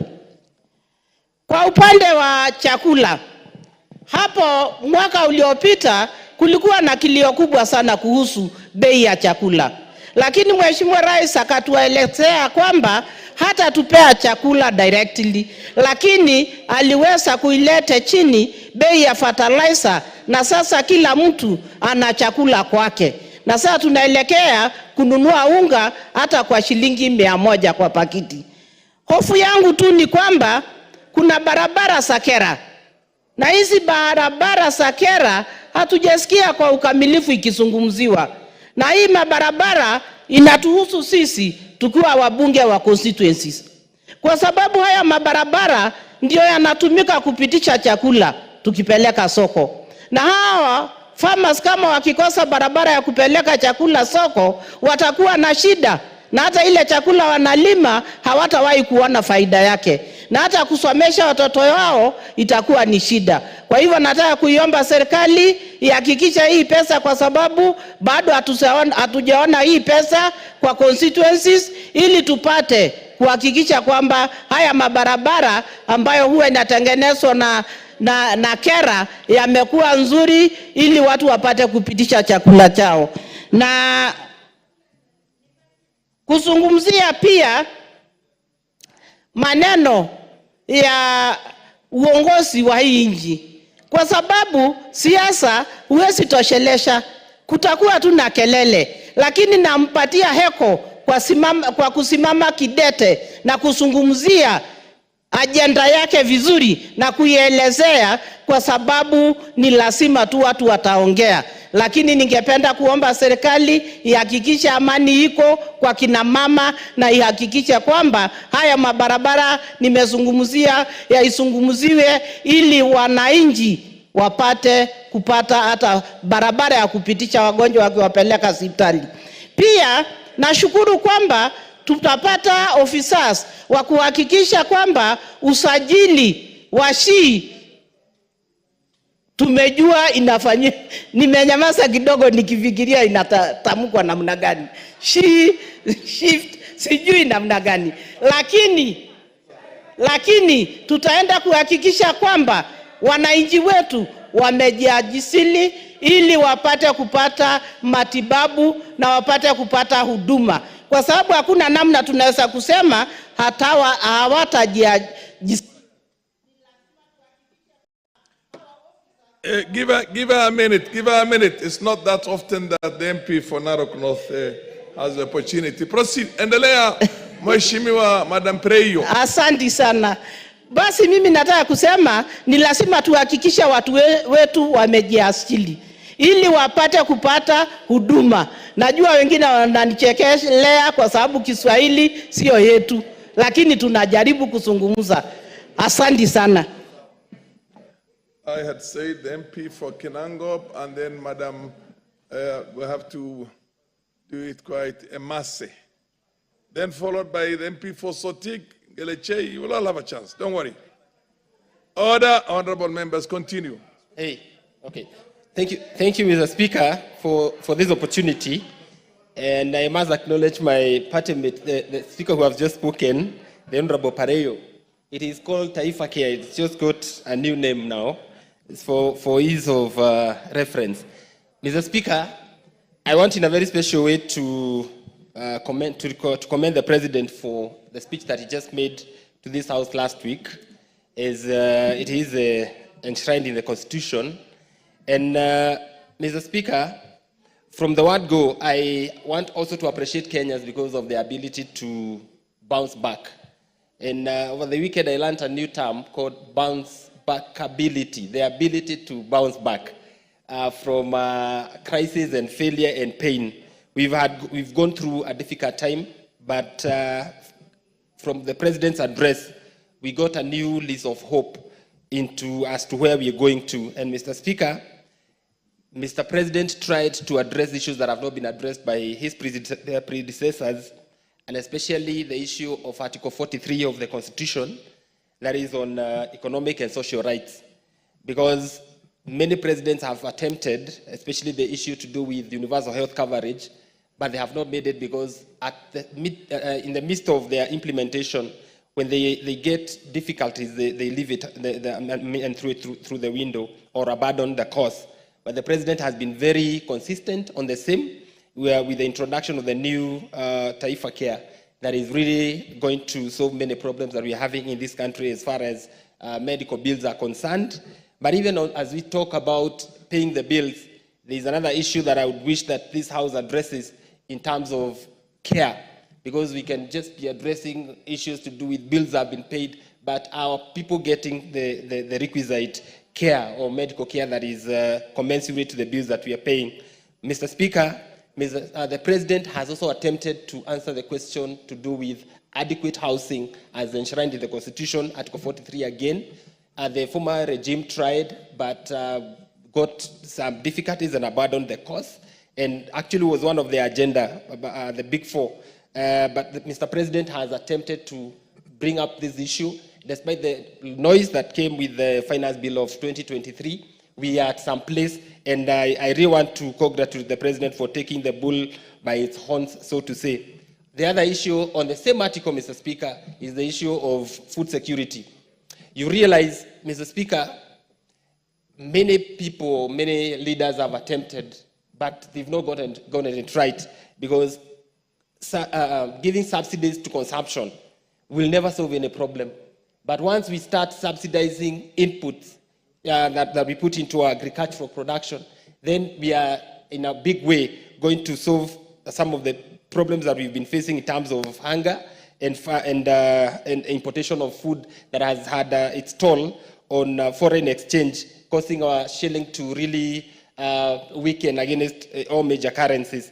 And today, we witness a healing of our shilling, not because there are any other miracles that have been performed, but because we subsidized production just to make sure that we ease on importation, and therefore the demand curve is now in favor of shilling, because we are not importing as much, and therefore the demand for foreign currency has gone down. Mr. Speaker, on the issue of education, if any government gets it right on issues to do with education, on issues to do with food security, on issues to do with health, then that's a progressive government. Issues to do with education. Last year alone, we were so uncertain as to what we'll do with our grade 9 students. But today, that issue has been addressed. Our parents and ourselves, because we also parents, we are resting easy, because we are sure of the transition to grade 9 and what is going to happen in the future, because we have classes. Some are still under construction, even in my constituency, I can attest to that. Mr. Speaker, on the issue of milk production and milk prices, milk production has increased to about 220,000 liters per annum. We are still low compared to countries that are going through, that are still doing the same. I try to compare our country with a country like Qatar, that is a desert. They are able to produce in one single farm, where they have 25,000 animals, 400,000 liters in one day. I think as a country, we have a long way to go, even as we sustain and give this guaranteed minimum return on milk, which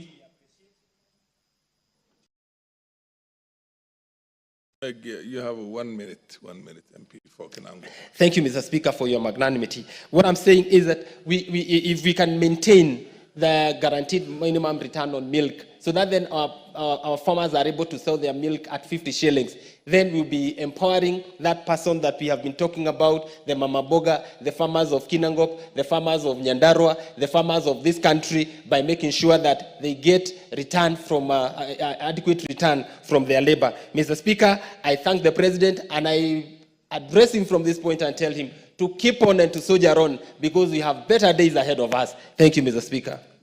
Madam Mary Massey, followed by Madam Thank you. Thank you, Honorable Speaker, for the opportunity. I want to join my colleagues in commending the President on his State of the Nation address.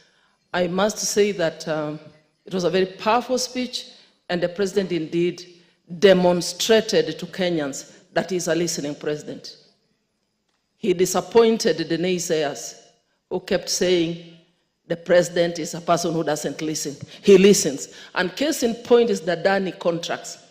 The pronunciation by the President to cancel those contracts with airport, with KPLC, demonstrated that the President is listening, and it was taken very well by the Kenyans. And I think that was a good thing. Secondly, Honorable Speaker, I want to dwell on SHA, or Taifa Care. The President indeed did clarify a number of enigmatic issues, SHA being one of them. He did it in a very simplified manner and comprehensive way, and I believe that and he did it better than even the technocrats themselves in the sector. And many Kenyans understood Taifa Care from the President's explanation.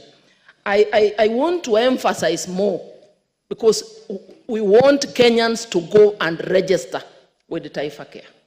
We want Kenyans to benefit, because it's intended to benefit the most vulnerable in society. Unlike the NHIF previously, that benefited majority of the working class who could afford to pay for NHIF, Taifa Care targets the lowest of the lowest and the most vulnerable. Because the President said, once you register, you begin to receive services, you begin to benefit. You do not have to wait like previously, where you had to wait for 6 months before you start benefiting. So there is no waiting period. Secondly, this Taifa Care is more comprehensive, because it will also address surgery issues And Honorable Speaker, I want to testify that I have tried it. I had a case in my constituency.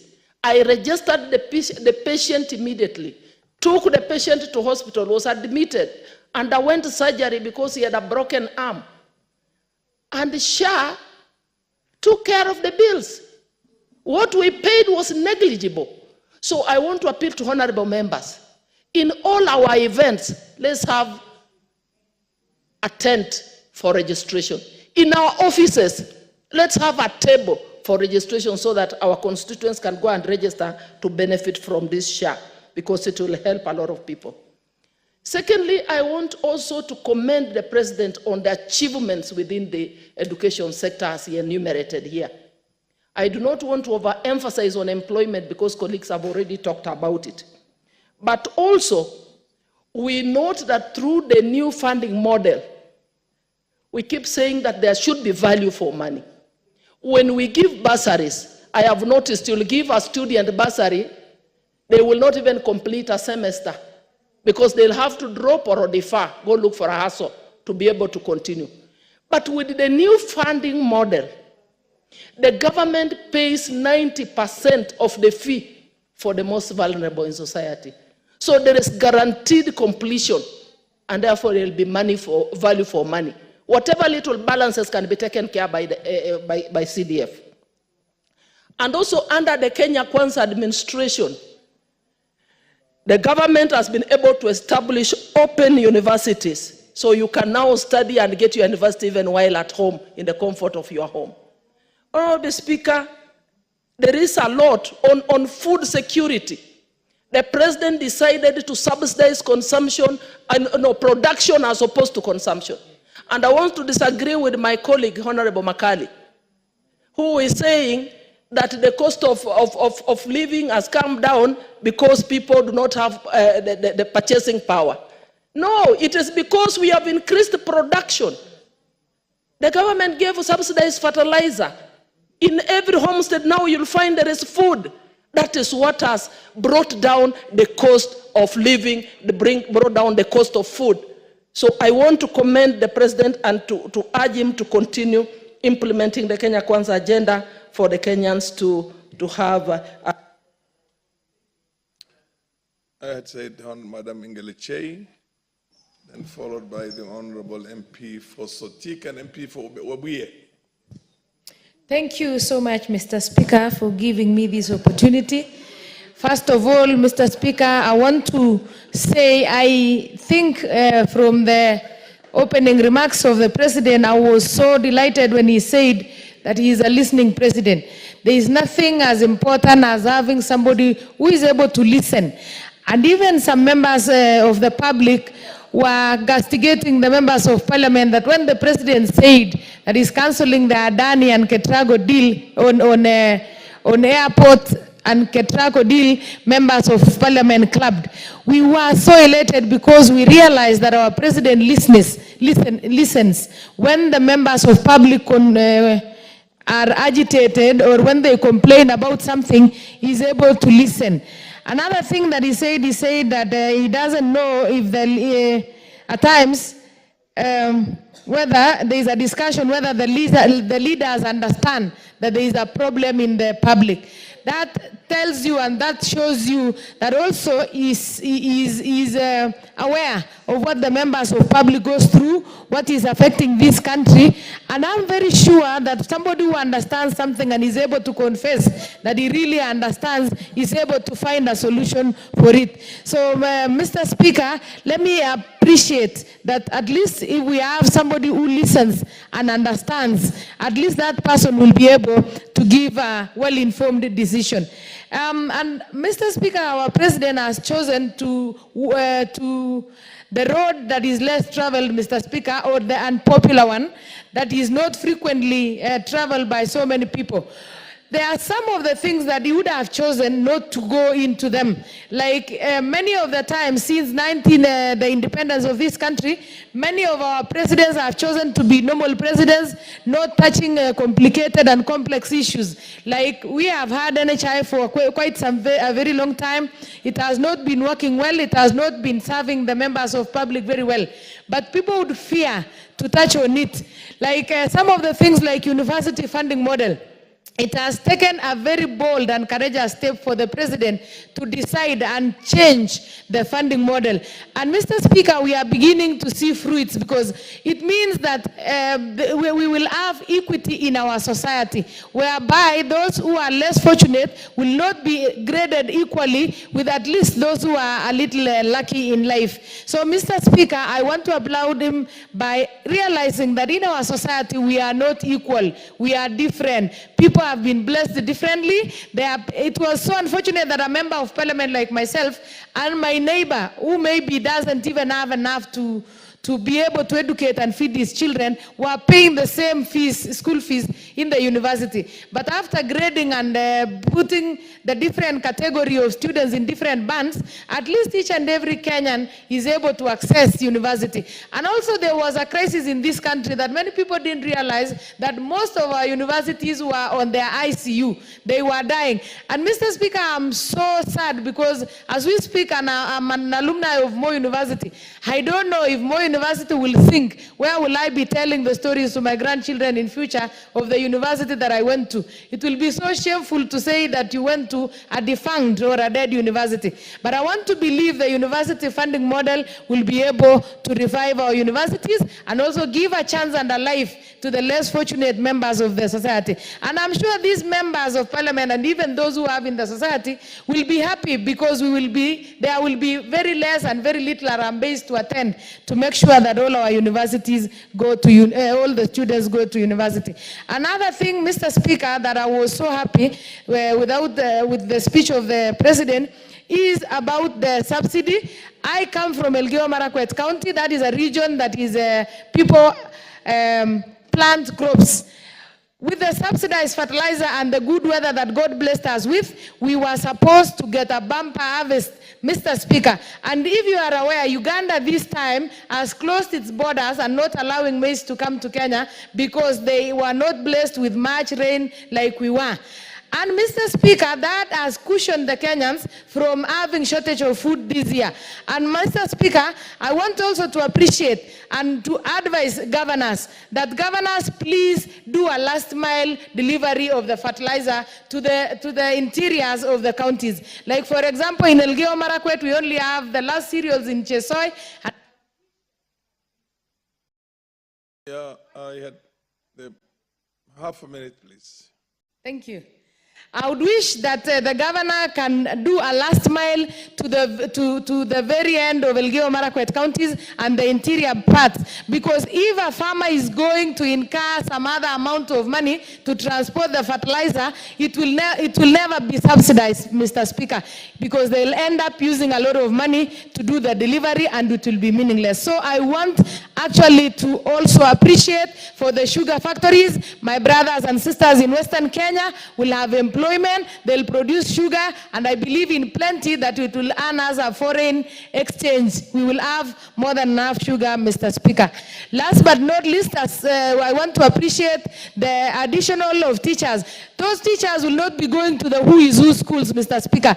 It will go to the village schools, the public primary schools, where parents who are not able to take their children to private schools take their children. They have been suffering because they've not been having enough teachers to teach the already suffering children by their parents not being able to pay the private schools. And I want to appreciate him for seeing that and feeling that as students.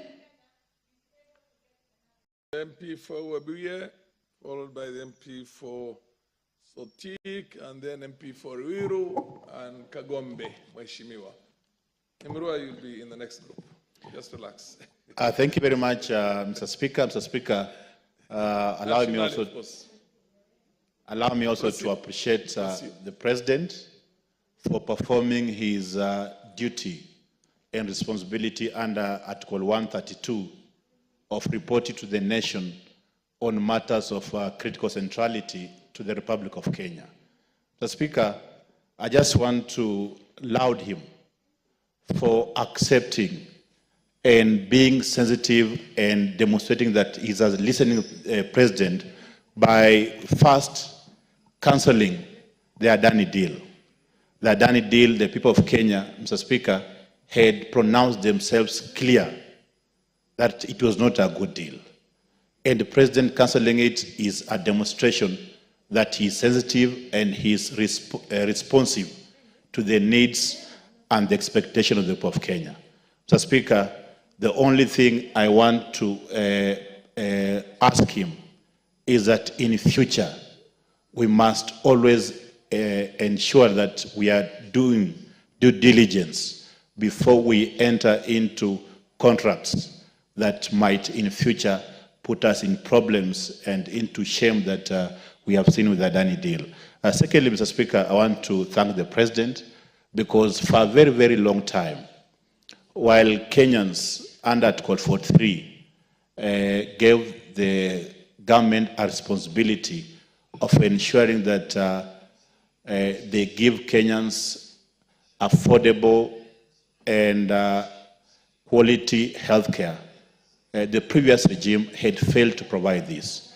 But I'm happy that now through SHA, we are now rolling down the provision of universal health care.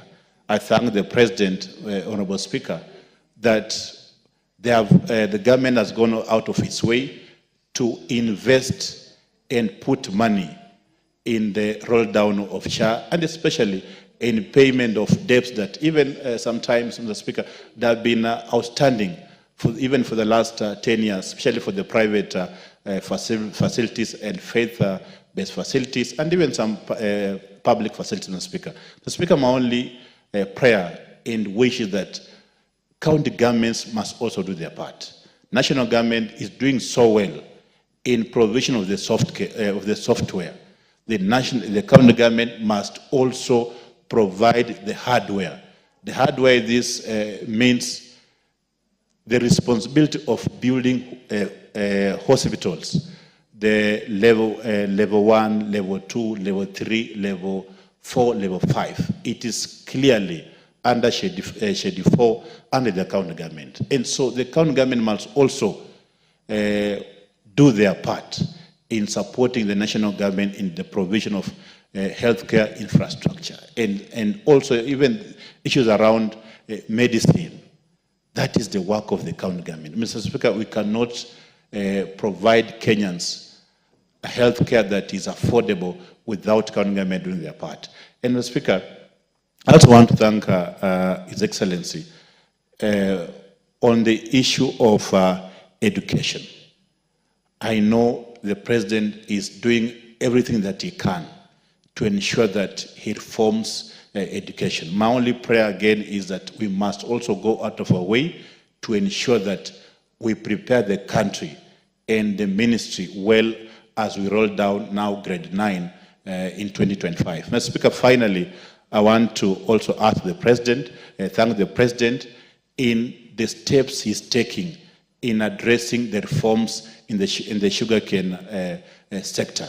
The many factors that now are alive and are working, and just ask him, ask the judiciary, because a factor like Nzoia is having problems because of the many cases that are in court. Our judiciary must also be pragmatic enough to ensure that some of these cases do not really stall for so long and disrupt the process of reforms in the sugar sector. Mr. Speaker, I just want to complete by saying President was clear that the country is on the right track. I just want to ask him that we have done so much, but so much is yet to be done. The many promises that we made,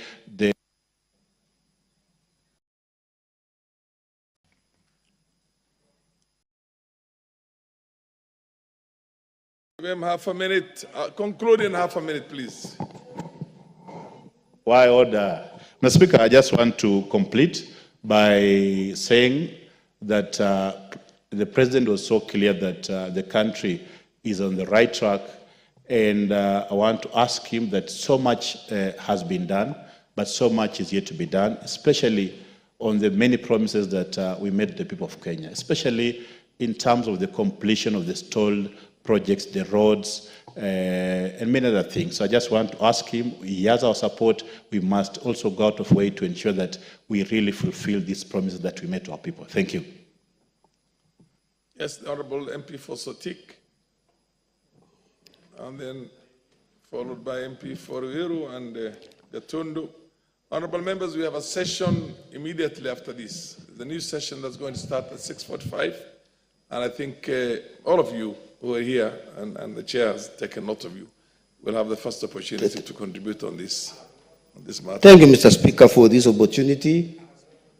You have given me to address this House on the issue which is at hand, the national address of the President, which is enshrined in the Constitution. Mr. Speaker, I want to say from the onset that the speech by His Excellency the President was very clear, well balanced, and pragmatic. Mr. Speaker, I want to mention, because I listened from the word go, I want to mention that what impressed me, Mr. Speaker, was the tone of the speech. Number one, he said the state of the nation depends on individuals in this country and collective responsibility of all Kenyans. That's number one. Number two, Mr. Speaker, he also said that listening is a full-time occupation of leadership to carry people forward. Mr. Speaker, that was a very strong indication that the President was giving us hope. He told us where we have come from, where we are, and where we are going. Mr. Speaker, it was very clear. Mr. Speaker, I want to mention a number of areas which it came to my mind and I thought I should mention here. Number one, Mr. Speaker, was the issue of education system. The CPC, for example. Where I come from, Swatik, we have a problem with teachers, and it was reassuring, Mr. Speaker, to hear the President tell us that while we have employed 56,000 teachers, we are yet to employ 20,000 next year. Mr. Speaker, I want to ask the TSC, while employing teachers, please look at those teachers who finished their college in 2009. In Swatik, we have very many of those cases, Mr. Speaker. And we would like that the TSC gives them a priority. Mr. Speaker, I want to say also Taifa Care. The Taifa Care, the SHA, the new model of system of health, I want to applaud the President. And I want to thank in Swatik, Mr. Speaker, we now have all the chiefs. Everybody is now working on the SHA. And I'm very sure we will be able to achieve what we want. I think all of us must work on this issue. Mr. Speaker, one area I would like to mention also is the issue of food security. Mr. Speaker, I come from an area where we have agriculture and livestock as a mainstay of the economy. And Mr. Speaker, I would like to thank the President for addressing the issue of production by giving up subsidized fertilizer, because now, Mr. Speaker, what we are now seeing is that food is